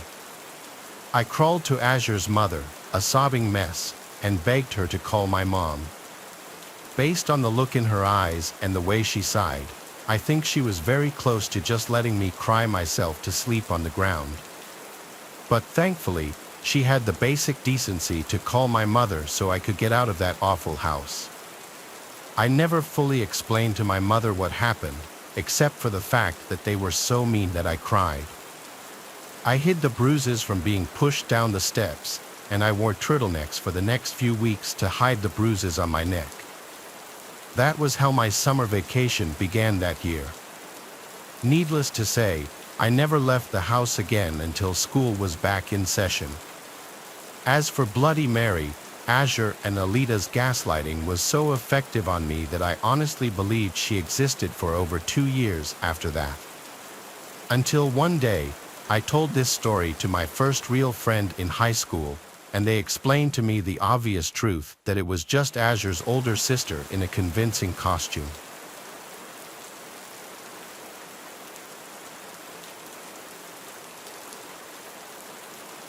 I'm 18 years old and going to be a freshman in college this September. This past July, my friend Zelda held a pool party in her backyard as a sort of graduation party, minus any of her family being around because her parents were away. She often has the house to herself, so her parents' house is the go-to spot for a lot of hangouts. She invited like 100 people from our grade. There had to be upwards of 150 people there at the night's peak. I was one of the first to show up with my friend Jonah because we're close with Zelda, so we wanted to help out a little bit.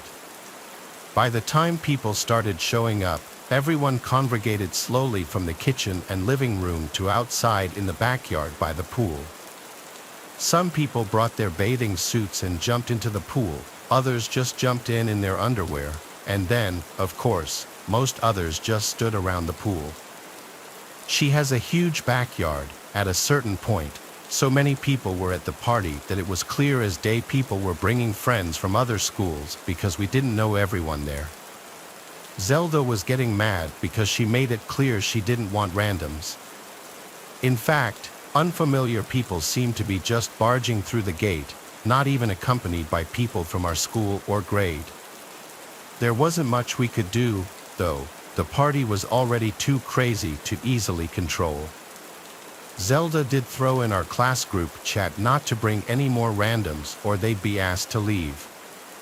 The problems seemed to slow down after that. At around 1 a.m., the police came to the house and had to shut down the party due to multiple complaints from neighbors, so the music was turned off, and 99% of the guests were asked to leave. Mostly everyone cleared out except a few close friends, including some of Zelda's girlfriends, Letitia and I, and a few other guy friends. We helped do some cleaning, like picking up all the empty cans and bottles. Eventually, it was just 4 of us left there. I'm talking at like 3 a.m., if not later. Since it was hot outside, we migrated to the inside of the house in the air conditioning, where we were just chilling in the living room, continuing to drink. Then we all heard a distinct crack from upstairs, and we went silent. Zelda was the first to ask what was that as we all looked at each other with these wide-eyed, half-laughing, half-freaked-out faces. Letitia and I left, teasing Zelda that someone was upstairs in her room, and she begged us to stop and check it out, so we did. We went upstairs to Zelda's room. It was clear. We then went to the guest room that used to be her older brother's room, and we found one of our friends, Eudora, passed out in the bed. We went downstairs to tell her that Eudora was upstairs and knocked out. I guess that gave her a sigh of relief. Looking back, that didn't much explain a sound coming from upstairs if he was knocked out in bed, though, but we weren't exactly the most coherent at that moment. Eventually, Zelda and her friend Mia went to sleep in her room, Letitia fell asleep on the couch, and I went to her parents' bed. None of us were okay to drive anywhere. I can't remember how much time passed before I remember one of the girls screaming in the next room over, and then both of them. It was a heart-dropping kind of moment, but I didn't know if they were messing around with each other at first or not, but I realized pretty quickly the screams were way too real. I burst out of the bed and went to Zelda's room and opened the door. The lights were out. I could barely see anything except for the 2 girls huddled up, hugging each other in the corner of the room, basically curled up on the floor. I saw what they were screaming at. There was a tall person in the opposite corner of the room, on the other side of the bed from them. I saw him looking at me in the doorway. I yelled at the girls to run, and they did. There was so much yelling that even Eudora woke up and came out as the girls ran downstairs, screaming that the man was touching their feet. We followed, but looking back with 3 guys there, we regrettably didn't try to overpower that one man. We all left the house, and one of us called the police, waiting by the neighbor's house with the neighbors, possibly the same ones who called the cops on the party. We didn't see the man leave the front door ever, and after police searched the house and couldn't find him, that meant he left through the back door. None of us recognized who that man was. It was probably an older man who knew Zelda somehow that snuck into the house during the commotion of the party and thought Zelda would be alone after the party. It's some sick, scary stuff. Whether we could have overpowered him or not, we'll never know because we don't know if he was armed.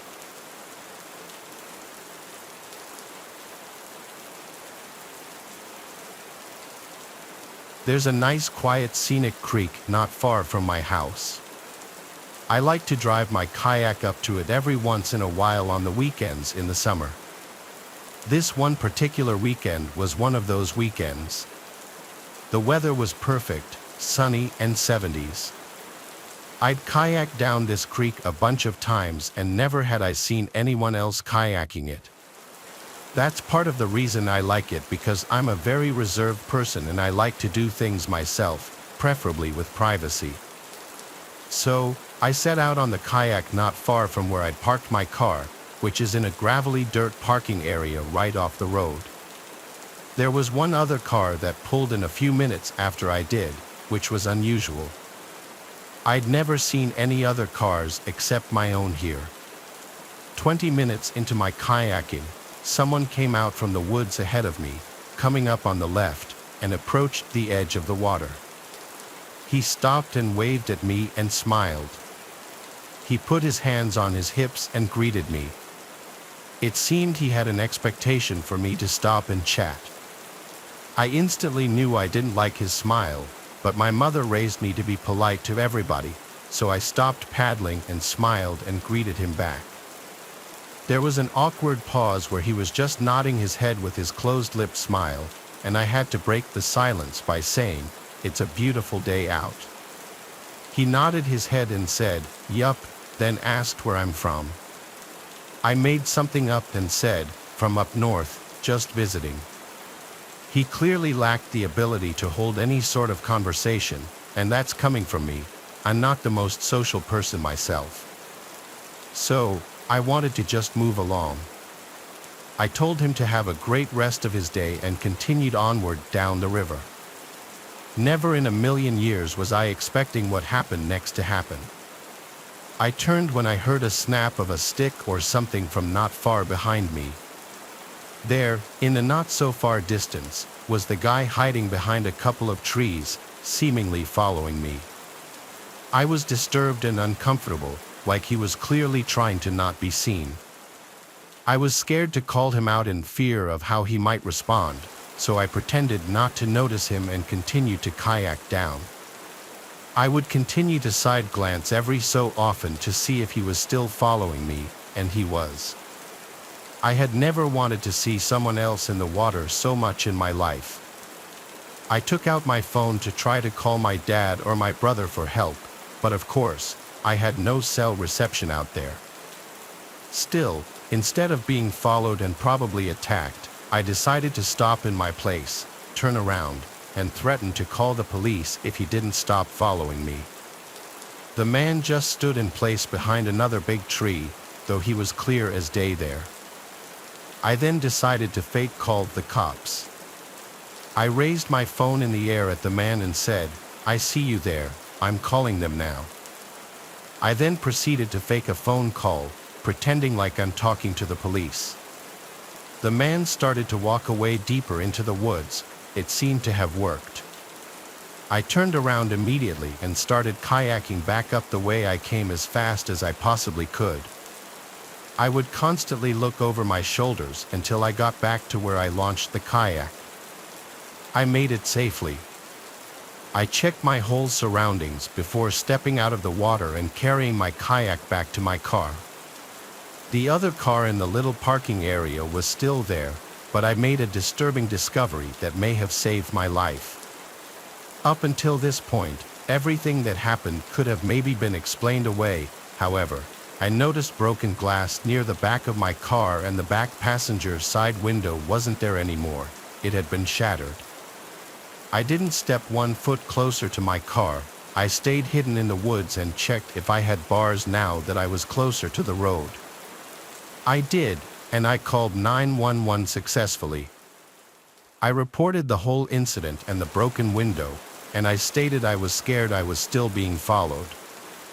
Waiting for the police to arrive felt like the longest, most tense moment of my life. It dragged on far too long, but when they pulled into the dirt area, I finally came out from the woods and waved at them. I pointed to the car, and 2 police officers came out and approached the car, where they found him, the man from the woods, waiting in the back seat of my car, hiding and waiting for me to enter my car to grab me. It was beyond satisfying to see him arrested. He definitely wasn't smiling anymore. I looked at him as it almost seemed like he was avoiding looking at me as he was taken to the police car. I'm happy the man was so stupid that he thought I wouldn't notice shattered glass all over the side of my car.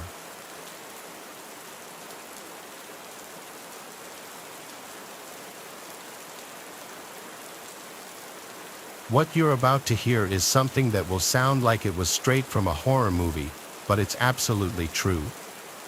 Every summer, my friends and I go on a camping trip to a new location. It's a tradition we've had for years. One year, we chose a hiking trail in West Glacier, Montana.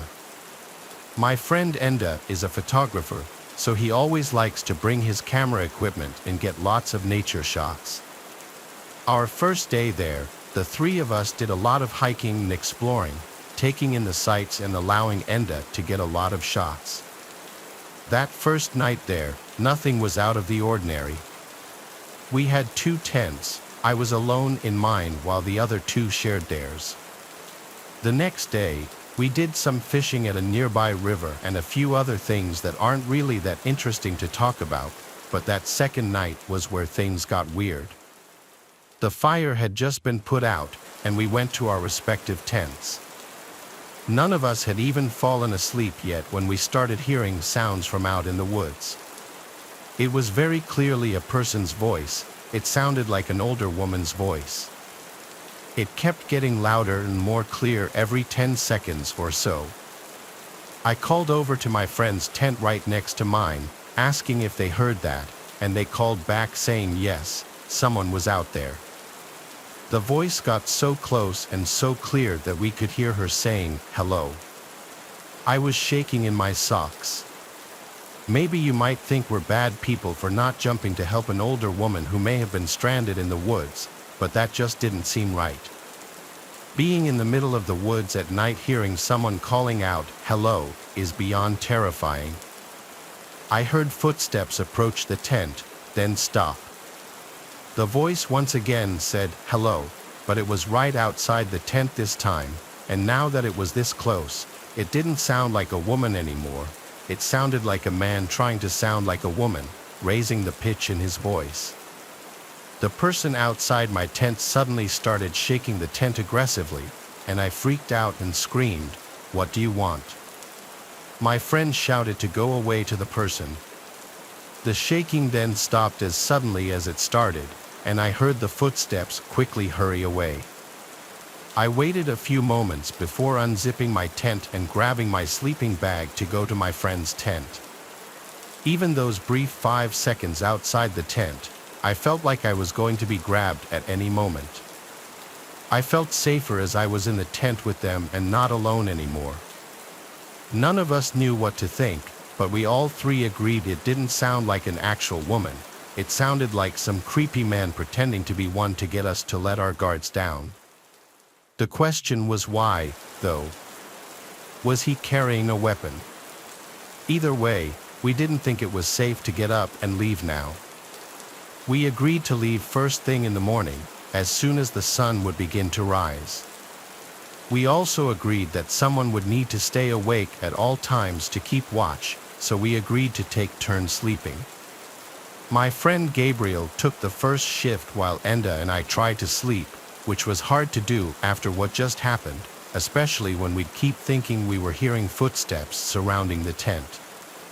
Eventually, though, after many tense hours, I managed to fall asleep out of pure exhaustion. I never woke up until morning time because, apparently, Enda fell asleep on his shift, and we were all asleep by that point.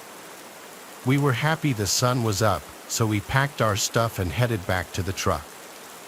It was a long ride home, and during the drive, Enda was going through his camera, looking at the shots that he got over the course of the 2 days there. The last 3 pictures, however, were not pictures that he took. There were 2 pictures taken of our campsite while it was still dark out. The 3rd picture was taken inside of our tent with all 3 of us asleep. Nothing was missing or stolen, strangely enough, and none of us were attacked in any way. Yet it remains the most up thing that has ever happened to any of us, some random creep out in the woods stalking our tent and waiting for the right moment to enter our campsite, go through our stuff, sneak into our tent, and take a picture of all 3 of us, probably just to freak us out. And whoever it was, they accomplished their goal for sure.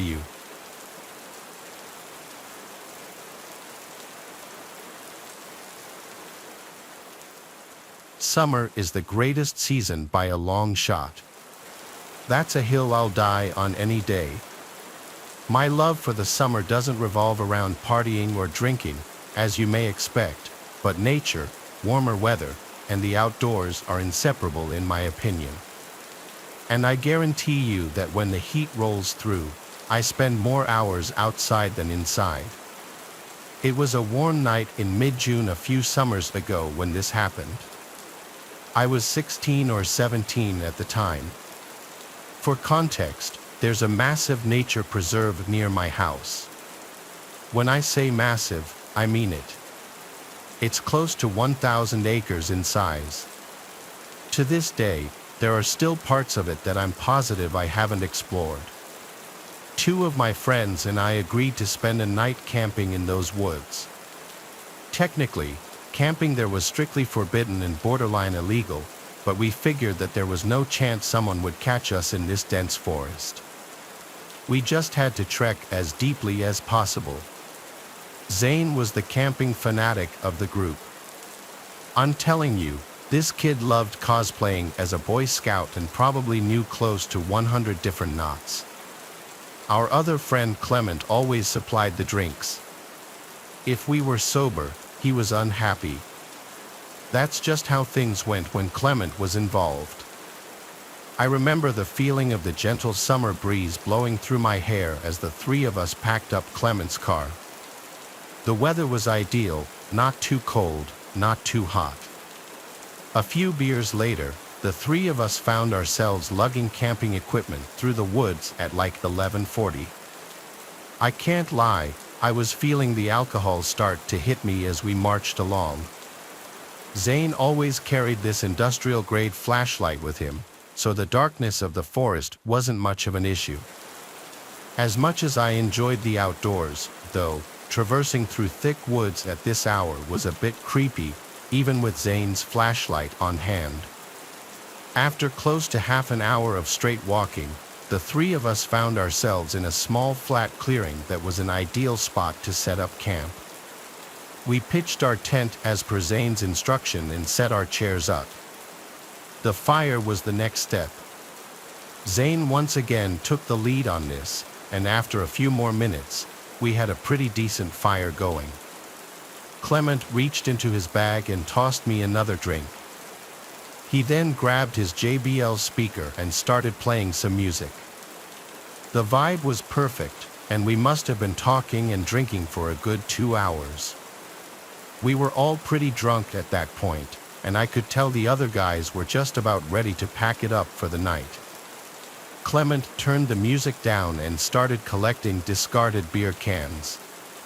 Just then, a deafening whistle pierced the silence. I nearly jumped out of my seat, going from drunken haze to high alert in a matter of seconds. I don't know how to describe it. The whistle was abnormally loud but still sounded distant. Clement quickly shut the speaker off, and the three of us sat in silence as we exchanged concerned looks. I could feel my heartbeat pounding through my chest. We sat there frozen in place for what seemed like forever, listening intently to our surroundings, but there was nothing. It almost seemed quieter now than it had when we first got there, like eerily quiet. Not even the normal wood sounds you come to anticipate. I used that time to replay my memory of the whistle back in my head.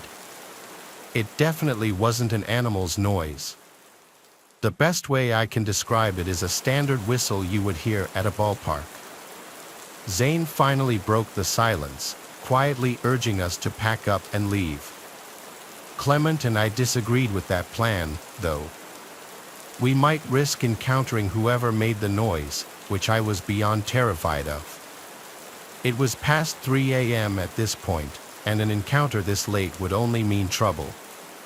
Zane hypothesized that whoever made that noise was probably aware of our presence, which was a chilling thought. I didn't know what to do. On one hand, staying put violated every survival instinct I had. Packing up and leaving at this hour didn't seem like a much better option either, though. We finally agreed to wait it out. I went to put the fire out, but Zane cautioned me against it, saying that a fire would repel any dangerous animals. Only then did the true gravity of the situation smack me in the face. We were literally miles away from any civilization. It was 3 a.m., and there was an unknown entity somewhere in the darkness. Another 10 minutes or so passed, and we had resumed talking, but at a much lower volume and with no music. I don't think any of us felt safe going to sleep just yet. Then, out of the corner of my eye, I saw it. Something small flew over the darkness of Clement's shoulder and landed directly in the fire. It was a firecracker. I screamed bloody murder as it started sparkling in the fire, and Zane cursed as he sprung up out of his chair and bolted into the darkness. Clement and I scrambled to follow, leaving all of our stuff behind. We caught up with Zane, whose flashlight was beaming wildly through the woods as he frantically sprinted. We ran until we couldn't anymore, and Clement keeled over and threw up. Zane shut the light off, and the three of us stood there panting, trying to figure out if we were being followed. To my surprise, it didn't seem like anyone followed us. I don't think I've ever been so afraid. Why in the world would someone have done that? We needed to figure out what to do. Clement wanted to just find our way out of the woods and never come back, but Zane was reluctant to leave all of his camping gear behind. Plus, he reminded us the fire was still active. I was dumbfounded. How could he be concerned with forest fires after what had just happened? Eventually, I agreed with Zane that we should at least check on the site. After all, no one had actually chased us, so there was a slight possibility that whoever threw that firecracker was just playing a cruel prank. Zane was a navigational expert and was actually able to retrace our footsteps. I could make out the glow of the fire as we quietly approached. Before I could get any closer, though, Clement put a hand in front of me and pointed with a horrified look on his face. I strained my eyes to make out the sight in the distance. What I saw is probably the most terrifying thing I'd ever laid eyes on. There were 3 people sitting motionlessly in our chairs like statues. The one whose face I could see looked lifeless, and his mouth was hung open. I was afraid to move. What were they even doing? I thought, realizing that they weren't even talking. This was not normal. The 3 of us watched for a little while longer before deciding to back off. We turned to leave, but Clement's foot clipped a rock, causing him to curse in frustration. Within seconds, the glow from the fire abruptly went dark, as if it had been covered with a cloak. It was freakishly fast. We didn't stick around another second. We again sprinted away from the site, but this time we could hear footsteps crashing behind us. We didn't stop this time. We bolted out of the woods and ran all the way to Clement's car. By some miracle, we weren't followed out of the woods. None of us spoke on the drive back, each of us lost in our thoughts. The next day, Zane insisted we return to the site in the daylight to collect his belongings. Clement wanted nothing to do with that, but I agreed to accompany Zane. After some searching, we eventually found the site, which looked mostly untouched. That is, until we got a little closer and noticed the putrid smell coming from Zane's tent. He unzipped it, and we found a dead, rotting rat. It was sickening. I took the hint and haven't been back to that preserve since.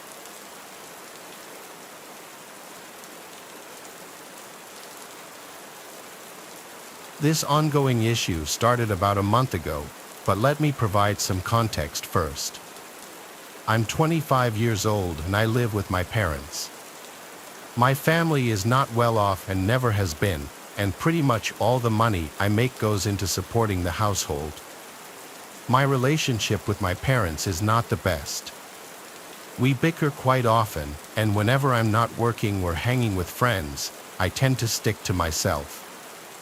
I don't want to write a hard luck story or anything like that, but I've had a tough time growing up. Fitness has always been my go-to escape. I see it as a healthy way to get my mind off personal burdens while also providing a good excuse to leave the house. There's a park about a 20-minute drive from my house that has a workout facility with bars for pull-ups, dips, and other calisthenic exercises. During the summer months, I like to go there to work out, as nature helps calm my mind. I like to go at nighttime because, since it's a public park, it tends to get busy during the day. So, one night while my parents were arguing, I decided to slip out of the house to go work out. It was an extremely hot summer night, probably 85 degrees. I remember breathing in the humid air as I walked from my doorstep to the beat-up white Corolla sitting in our driveway. I started the rickety engine and rolled down the windows as the warm summer breeze flowed through my hair. I arrived at the park and exited my car. I was the only car in the lot. It was probably 10 or 11 p.m. The park was completely empty at this time. The beautiful scenery mixed with the steamy air to create a soothing atmosphere, which is another reason why I like this park so much. It sits on top of a hill that overlooks the downtown area of my city, which always adds pleasant and sentimental emotions to my evenings. Anyway, I started a set on the pull-up bar. I wasn't really counting the repetitions. When I work out, I just do it till failure, then take a break and do it a couple more times. It was somewhere between my sets when I took a break to loosen up my arms. Before I got back on the bar, though, an indescribable feeling came over me, and a subconscious urge forced me to turn my head around. Standing literally a foot away from my face was a tall, beaten-looking man. I actually screamed and jumped like 5 feet back. He let out a raunchy, boisterous laugh and apologized, saying he didn't mean to scare me. His appearance and mannerisms were extremely eccentric right off the bat, like he was damn near face to face with me. He clearly had something wrong with him. I asked him why he was so close to me, and he said he lives here. He explained that he sees me working out here all the time and asked me if I could teach him. Now, I'm a very non-confrontational type of person, and especially during a time like that, I really just wanted to be left alone. I awkwardly but politely told him I was just going to do some pull-ups and leave. I hopped back on the bar and continued my set. His words marinated in my mind. He sees me here all the time. I felt the gaze of his eyes burning the back of my neck, but like I said, I'm very non-confrontational.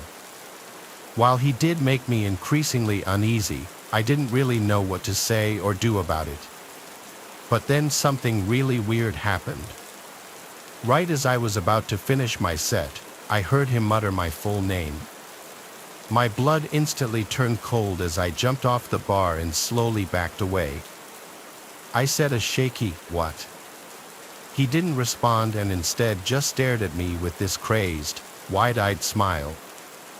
I thought I might have been hearing things, that's how bizarre it was.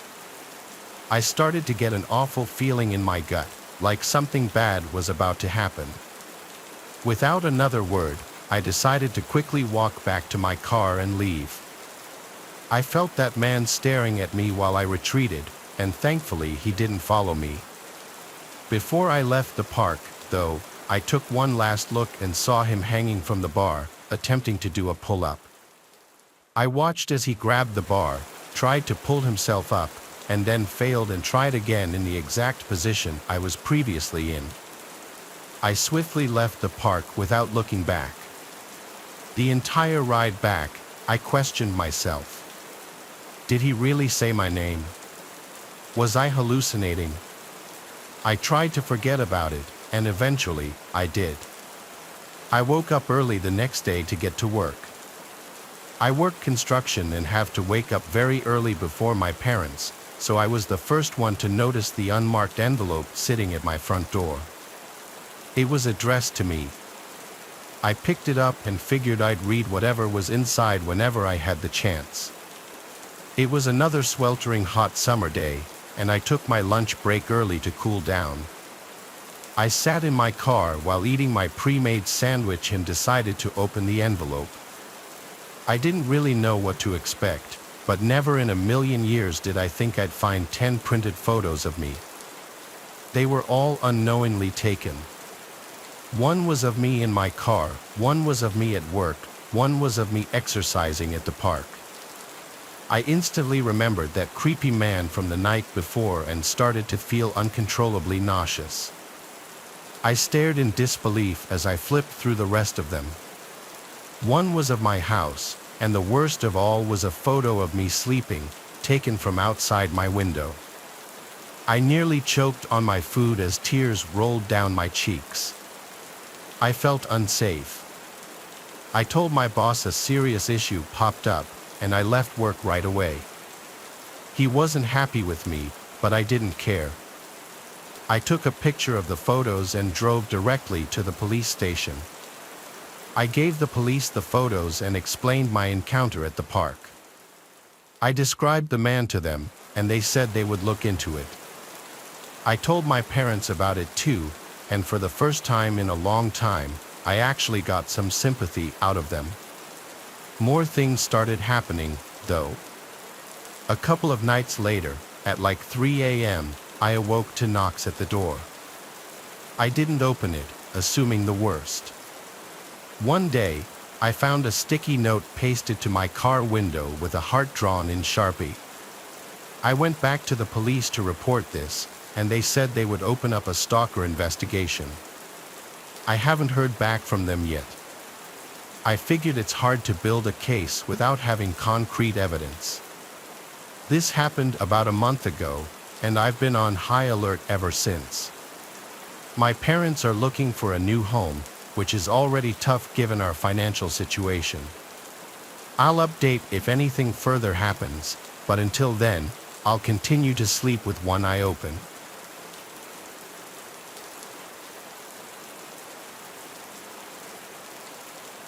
This happened to me last summer when I was 23. I wasn't a very outgoing kid at the time. If I ever did anything social, it was because my degenerate friends had somehow dragged me out of the house. This was one of those times, well, it was supposed to be. My friend Ralph invited me to a house party at like 8 p.m. It was pretty spontaneous, but I had nothing going on, so I reluctantly agreed to go with him. I knew he was going to give me crap if I refused. I can't even lie, though, the idea of a party, even with strangers, sounded more appealing than being alone. Ralph was a few towns over from me, so it made more sense for us to drive separately instead of going together. He gave me the address, and I was on my way. The literal second I pulled onto the street, Ralph bailed at the last minute. Rightfully so, I was super frustrated. How could he bail on me like this? There I was, feeling like a complete idiot outside a stranger's house. Annoyed but determined not to waste the night, I decided to go in. I drove all the way here, I thought. Might as well go inside. I walked up the front steps and knocked on the door. The host, Crispin, greeted me warmly. He was instantly likable, charismatic and friendly without being a douchebag. He introduced me around, and things were actually less awkward than I had anticipated. People were really friendly to me despite not knowing who I was. There were even a few girls I had my eyes on. I decided to enjoy the party and hit the booze hard. It was getting pretty late, but the party was still raging. Admittedly, I might have overdone it with the drinking. At one point, I was so nauseous and dizzy that I needed a break. It must have been close to 3 a.m. at that point. I went upstairs to look for a bathroom, but they were all occupied. The house was deceptively big. Granted, it was probably the alcohol, but I was literally getting lost stumbling through the maze of hallways up there. After making it to the top floor, I found a door leading to what seemed like an attic or storage room. Desperate for privacy, I figured it was as good a place as any to pull myself together. I groped around blindly for the light switch, but there was none. This was definitely an attic or something, as there was also dust everywhere. There was a window in the far corner, which I opened, allowing the cool night breeze to wash over me. There was a solid minute there where I was seriously considering throwing up onto the roof. The breeze somewhat cured my nausea, though, so I just kept my head hung out of the window. It was dark outside, and the quiet was a refreshing contrast to the boisterous chaos downstairs. Sometimes all you need to restore your state of mind is a gentle breeze and some peace and quiet. Just as I was about to close the window and head back, I heard a faint noise, footsteps on the roof shingles. That didn't make any sense, though. Was I going crazy? Curious, I climbed out onto the roof. In all honesty, there was probably a 0% chance I would have done that if I had been sober. I slowly stood up and looked around. In the moonlight, I saw something terrifying. There were two masked figures with bags emerging from another window. It dawned on me, Crispin's house was being robbed. I started panicking. Should I shout? Confront them? Then a more pressing question hit me. What if they were armed? In my clumsy state of disbelief, I slipped and scuffed one of the shingles pretty loudly. One of the burglars heard it and jolted his head in my direction. Our eyes briefly met, and I froze. He nudged his partner, and the two of them quickly started making their way across the roof. Adrenaline surged through me. I couldn't let them get away. Crispin had been so welcoming, and I felt a surge of loyalty. I decided to act. I quietly followed the burglars across the roof, keeping a safe distance. They headed towards a sloping part of the roof for an easier escape. As they climbed down, I pulled out my phone to dial 911 but fumbled in my drunken state, dropping it. The phone clattered loudly, and the burglar turned sharply. "Who's there?" one of them hissed. Heart pounding, I ducked and scanned my surroundings, spotting a loose roof shingle. Without thinking, I grabbed it and hurled it towards them. It missed, but the noise startled them, causing one to lose his footing. He tumbled down the roof, crashing into the gutter before falling to the ground.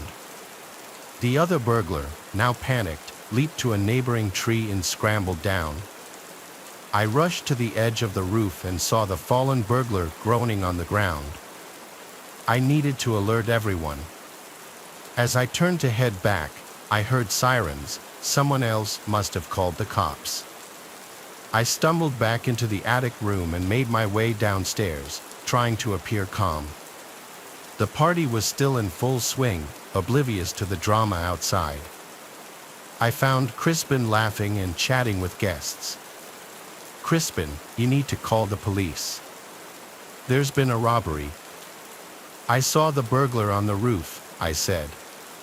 Crispin's face turned from amusement to shock. "Are you serious?" he said as he hurried to make the call. I explained what happened. The party mood shifted from celebration to concern. Apparently, one of Crispin's neighbors had coincidentally already called the police to file a noise complaint, which was an incredibly ironic turn of good fortune. When they arrived, I recounted my story, leading them to the injured burglar. The man was arrested, but his partner had fled. The party ended abruptly. People started scattering, and the lights got flipped on. I tried my best to act sober, but even after all that happened, I was still stumbling a bit. Crispin thanked me profusely, still in disbelief. As for me, I was just glad I could help despite the bizarre and terrifying circumstances. Looking back, I still can't really explain why the burglars would have chosen a house having a party to rob, but maybe they had prior knowledge of the house and knew no one would be upstairs. I figured that would be the end of the story, but fast forward a few months, and I've got quite the update. I was playing video games at Ralph's house one night when he got a call from Crispin, who invited us over for a few beers. Up until that point, I hadn't actually realized the two of them were that close. The first thing I noticed when I pulled up to Crispin's house was that the front door and every window in sight were completely different. Was I not remembering his house right? I could have sworn the windows and the front door had been white, but they were all gray and much more heavy-duty looking. Crispin waved us in, and we went down to his basement. We cracked a few beers and started playing a game of pool. To my surprise, he actually recognized me from the party and thanked me again for my trouble. What he told us was actually crazy, though. Apparently, the burglar the police caught that night refused to snitch on his partner and was currently serving a lengthy prison sentence. The police hadn't been able to get any leads into catching the other guy, though. Crispin told us that not even a week after the incident, his family started receiving threatening letters from an unknown sender, some of which included pictures of Crispin and his family members. Obviously, they reported these occurrences, but the police had no real leads. A month after that, Crispin's mom noticed a suspicious vehicle circling the house at around 1 a.m., and a few days later, Crispin's dad claimed that things in their backyard had been gone through and moved around. In response, Crispin's dad increased their home security and even went as far as to replace and reinforce all their doors and windows. I was shocked. This was still an ongoing issue for Crispin, and I had no idea how serious a situation like this could get. Summer's fast approaching, and I'm sure I'll have another update when I see Crispin again.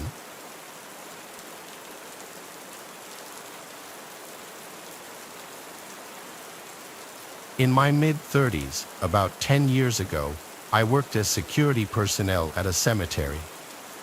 It was located in a not-so-great part of the city, so having someone on site 24/7 was necessary.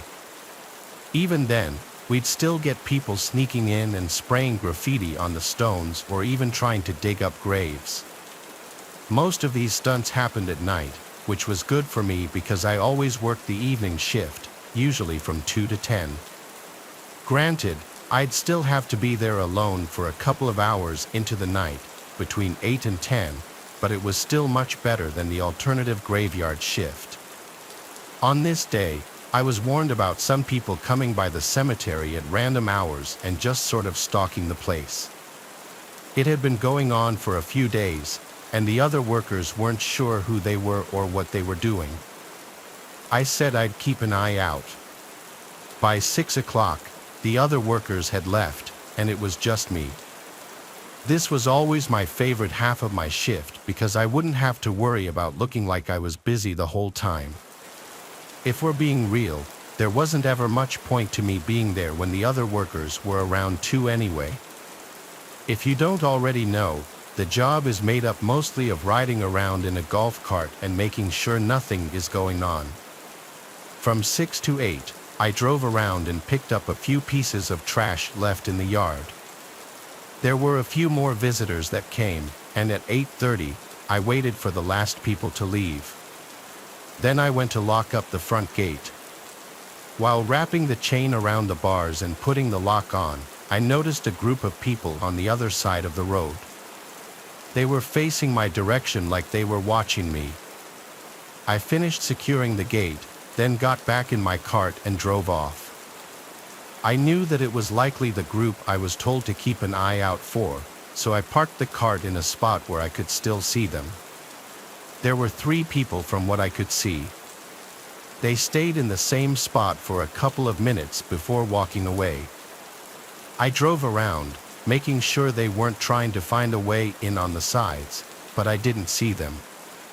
Around 9 o'clock, I parked by the front gate again for a few minutes when I heard a sharp sound echo through the field. I whipped my head around in the direction it came from, but it was too dark to see.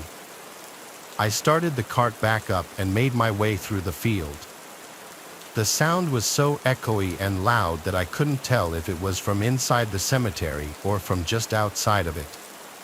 As I drove through, I started to see some figures in the distance. Only 2 figures though, not the 3 I'd seen earlier. As I pulled closer, they noticed me, turning their bodies to face me but not running. I stopped the cart maybe 15 feet away and got out.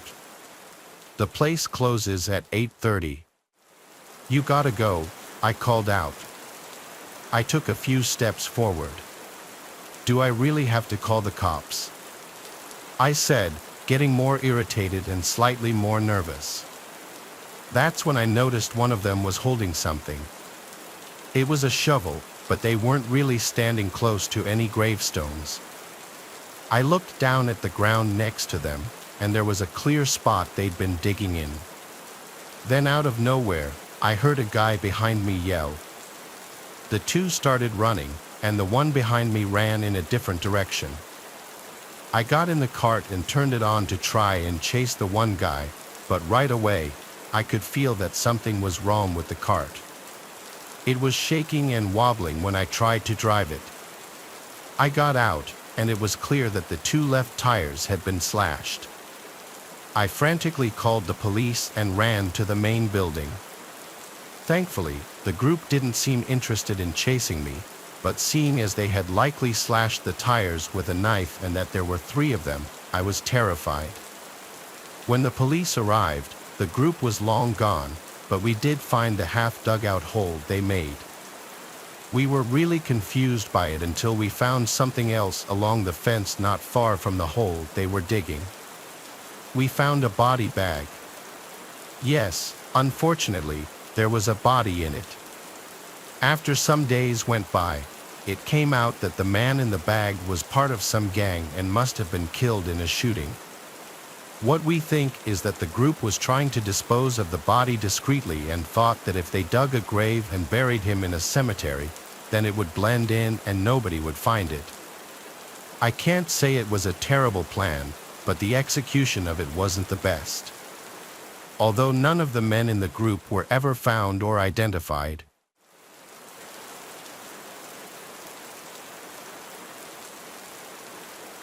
I work at a cemetery on the edge of my town. It's a small one, being only a few acres of land. I'd been working there for a year at the time, and I hated every minute of it. Not really because it was a cemetery, but just because it was boring. I was alone all night and sat in a small room for most of the time. There were 2 cameras set up on either side of the yard and one on the entrance of the tiny building I was in. My boss always told me that my job was to just be there, and if anything actually happens, then to call the police and let them take care of it. In the whole year before this, not a single thing happened.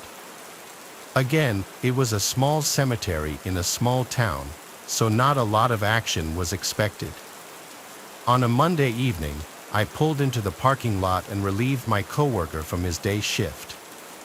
I hadn't slept the best that day, so I brought a cup of coffee to help keep me up. For the first hour, I was sipping on my coffee and watching the cameras while also scrolling through my phone a bit.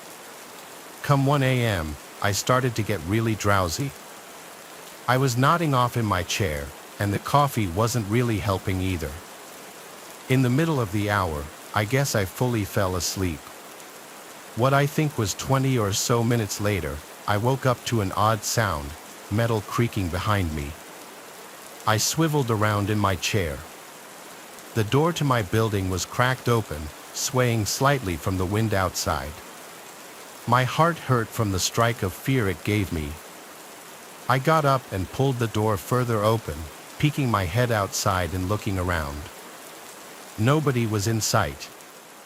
I slammed the door firmly shut and made sure it was fully locked.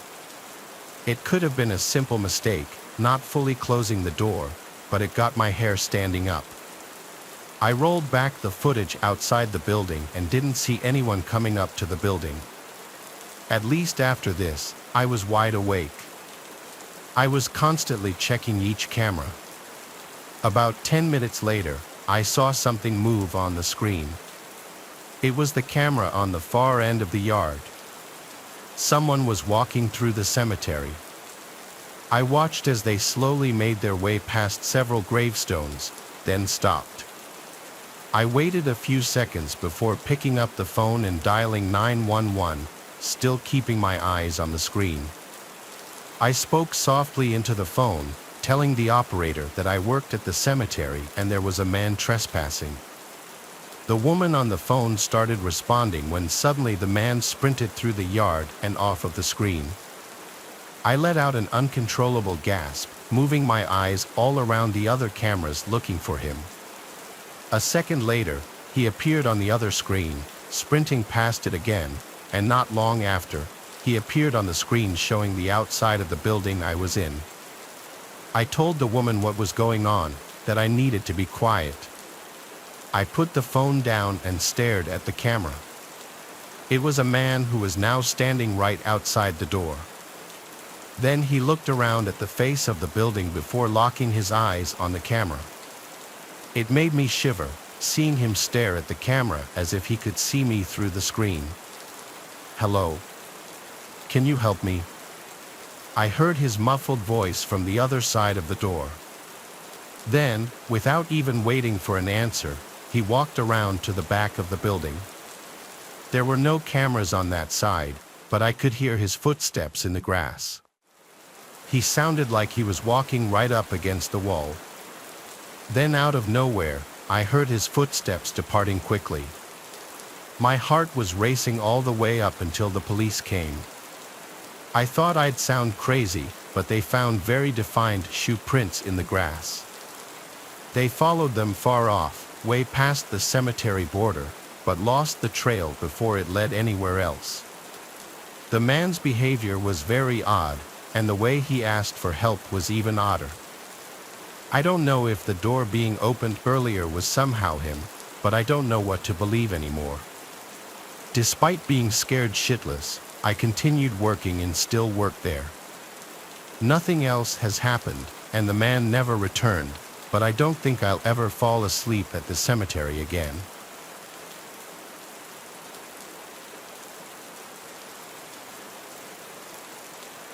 Thank you. My friends and I were never the smartest group.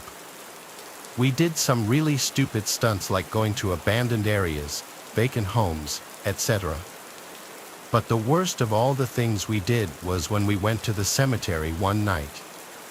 Every other thing we did, nothing ever happened, but this time was different. We were sophomores in high school, and it was a Friday night, so of course we were hanging out. Most of the time, we didn't have a plan for anything. We would just kind of come up with things to do as the night went on. By 12, two of our friends had decided to go home because they were tired, which left just me and my friend Dan. Neither of us were that tired, but we also didn't want to sit around at home bored all night. Dan brought up the cemetery by his house and said it'd be spooky and exciting to walk around that night. With nothing better to do, I agreed. I don't remember thinking anything of it. Sure, it would be a little creepy and eerie, but I knew it was just a regular cemetery. We took Dan's car and drove to his house, where we parked and walked down the block to the gate surrounding the graveyard. There was a huge entrance gateway, but the gate that went around the perimeter was more of a short wooden fence. We climbed over with ease, and right away, we got a rush of adrenaline. It was a creepy place, no doubt. There was almost no light, only a few dim standing lamps spread across the graveyard. I'm not sure what our goal was, but I think it was just to walk across the whole place without getting scared and then leave. We passed 10 or 15 gravestones when Dan came to a stop. He was looking ahead and told me to wait. I couldn't see much, but in the distance, I could barely make out a figure standing next to one of the gravestones, walking closer to us. Both me and Dan were unsure what to do and just stood there.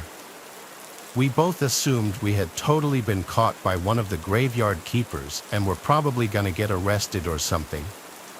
The man stopped several feet away, still too far for us to get a good look at him. "What are you two doing here?" he asked. Dan nervously said that we were just exploring. "Well, I'm gonna have to show you two out," he said. He told us to follow him and began walking back in the direction he came in. I think both of us were regretting not running away when we first saw him. As we walked behind him, he passed under one of those standing lamps and both Dan and I immediately froze. The man was wearing ragged clothes, nothing like a graveyard keeper would be wearing. This guy looked like he was homeless. The man must have heard us stop. He turned around, and you could see in his face that this man was crazy. He took a step toward us. "Come here," he said angrily. Dan turned and ran, and I did the same. The man's footsteps behind me were so close it felt like he was going to tackle me at any second. My adrenaline kept me going, and we managed to jump the fence. We heard the man stop on the other side, then punch the wood fence in frustration. We immediately went home and told no one except for our friends because we knew what we were doing was illegal.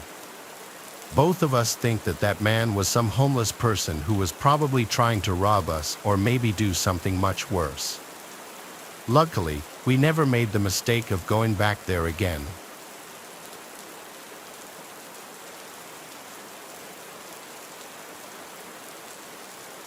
I regrettably used to work at a hotel in our town.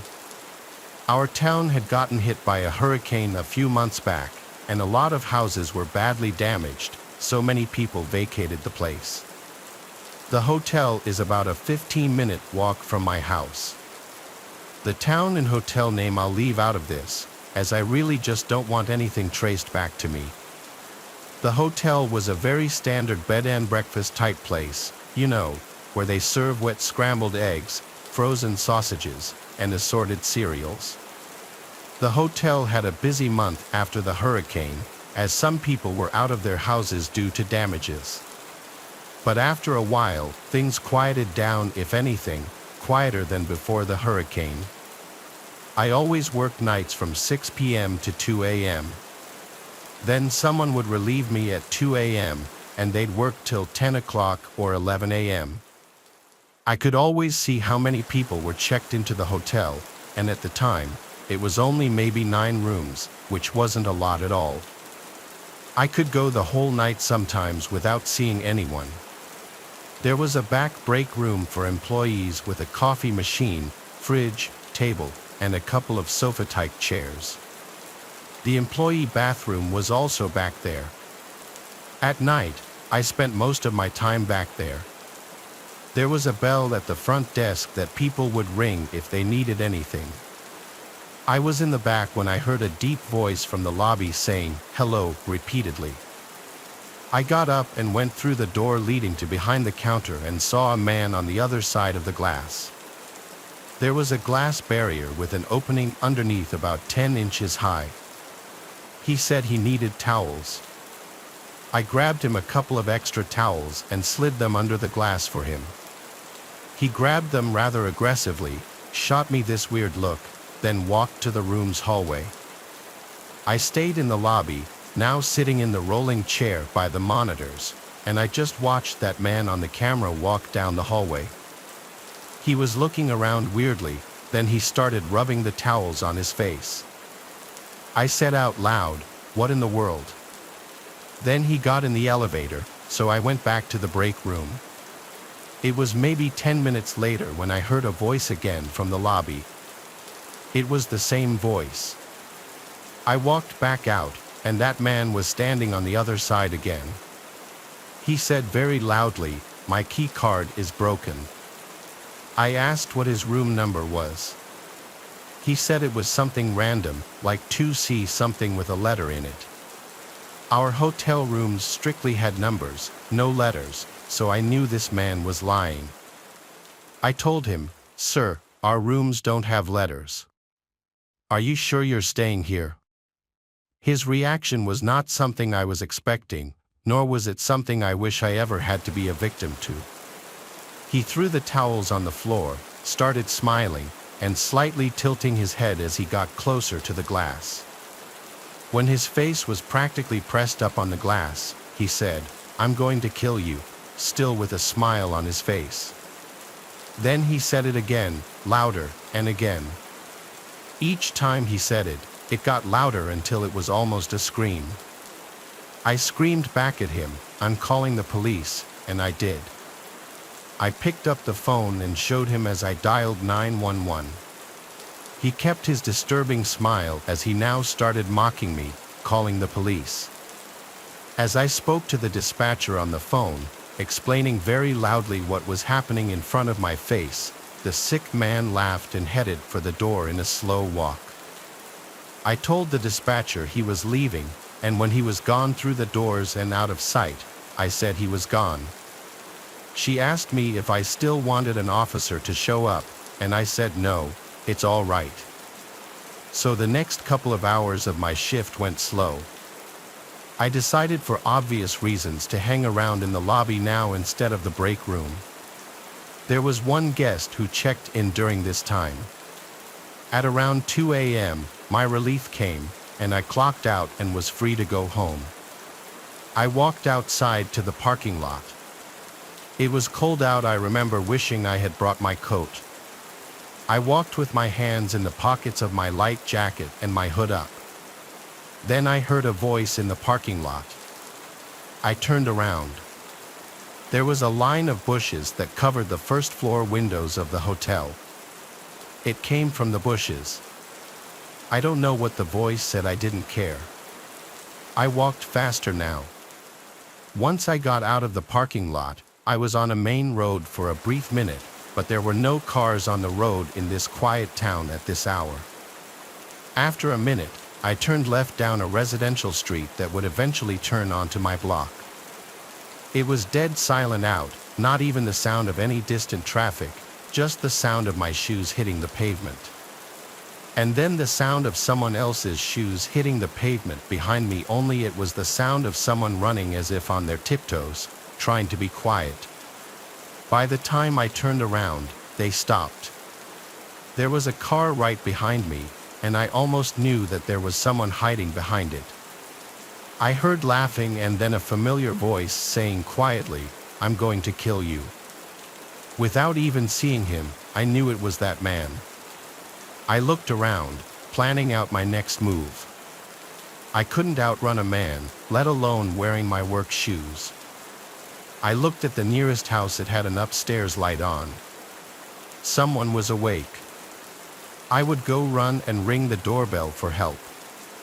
I looked back at the car, and I saw him, that man, peeking his eyes out from behind the car as he inched around it to the front. When he got to the hood, the rest of his face and upper body were exposed, and I could see his disgusting, crazy smile again. I ran for the house, screaming, "Help me!"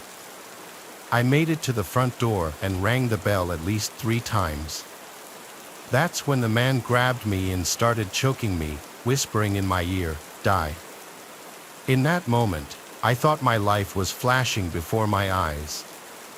Then an angel in the form of a man opened the front door to the house and screamed, "Hey," at the man choking me. The man's grip was released from my neck, and I fell to the floor. I never turned to watch the man run away, but the man from the house helped me up and brought me inside. He gave me water and called the police for me, and I explained the whole story to the police. They collected the CCTV footage of the man from the hotel and put feelers out to track him. I was called into the police station when they did a lineup of people who looked similar to the man on the CCTV footage, and I was asked to point out which man I thought was him. I looked at all 5 of them for like 5 minutes, and I ultimately said it wasn't any of them. I don't know if the pressure and nerves got to me, but in the moment, I truly didn't recognize him to be in that lineup. I hope to this day I didn't make a mistake and let that man roam free.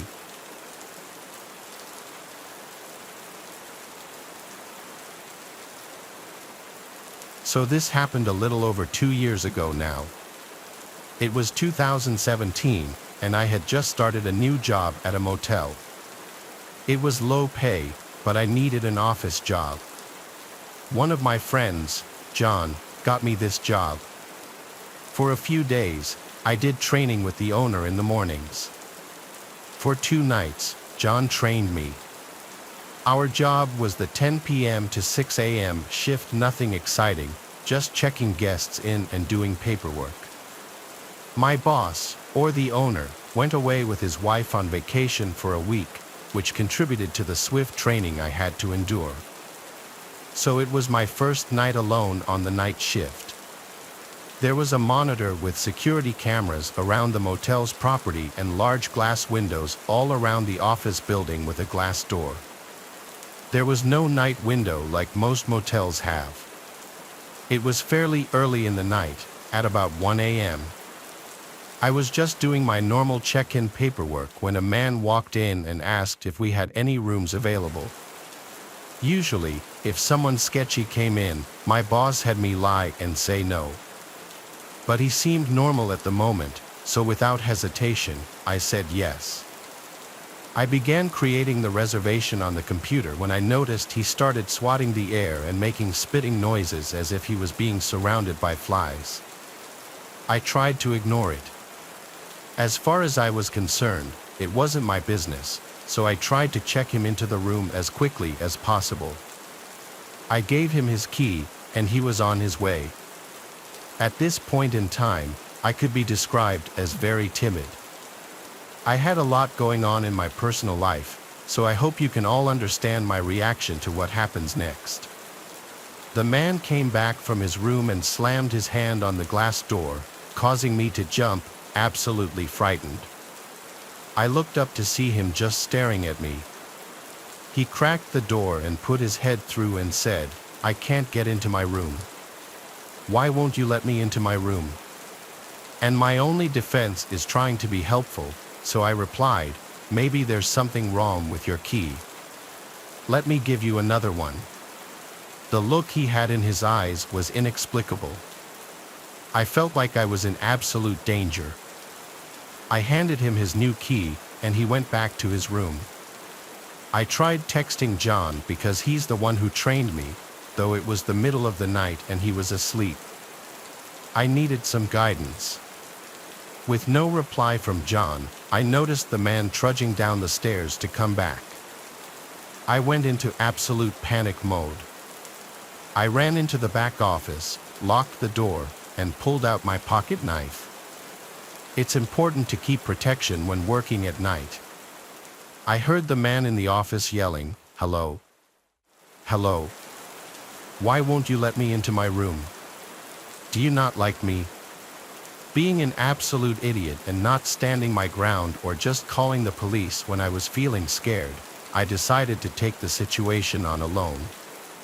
I replied, "I'm just on the phone. I'll be right out." I then started calling John over and over for help. No answer. I decided to take a few breaths and then step out of the office. The man was not there. He was in the bathroom. I started hearing him talking to himself angrily, saying, "Kill her, kill her." My heart sank. Still being an idiot and not calling the police, he came out, and I said, "Your key was broken. I'm sorry. Let me escort you to your room." He agreed. Thankfully, I was wearing a long-sleeved sweater, so with my arms down, I was able to hide my knife in my hand while holding it. I began to walk outside, and he seemed insistent on walking behind me. We began making our way to the staircase and up towards his room. I was sweating from how nervous I was, continuously looking behind me to make sure he wasn't going to make a move. He stopped at a room, and I stopped at his room a few doors down. I smiled and said, "Oh, that's the wrong room. This is your room," as it was clearly said on the door. This whole time, he was going to someone else's room and trying to open the door. After letting him into his room, I quickly ran back to the office and locked the door. I found out there was a lone woman staying in the other room he was trying to get into. The next guest I checked in was a police officer from a few towns over. I felt bad for confiding in him about the guy, but he seemed willing to keep an eye and ear out. The next night, the man came back, but I had the doors locked and told him we were all booked up. I explained to my boss what happened when he got back from vacation. However, he didn't take it very seriously. I continued to work there on the night shift for the next year, where many other strange encounters happened, but this was one of the worst.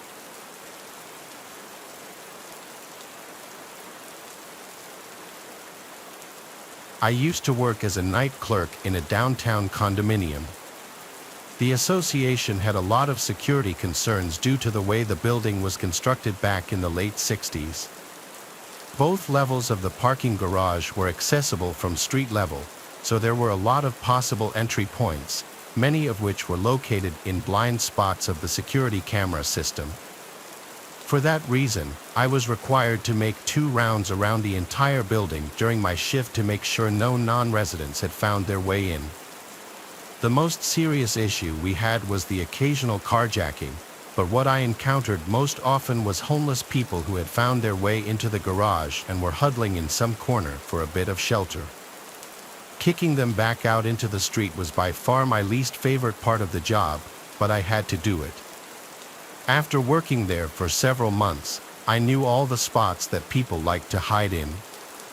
The building was very old and had undergone many renovations in its lifetime, which created a lot of nooks and crannies, unnecessary concrete protrusions, sealed-off rooms, and hallways and stairs that led to nowhere.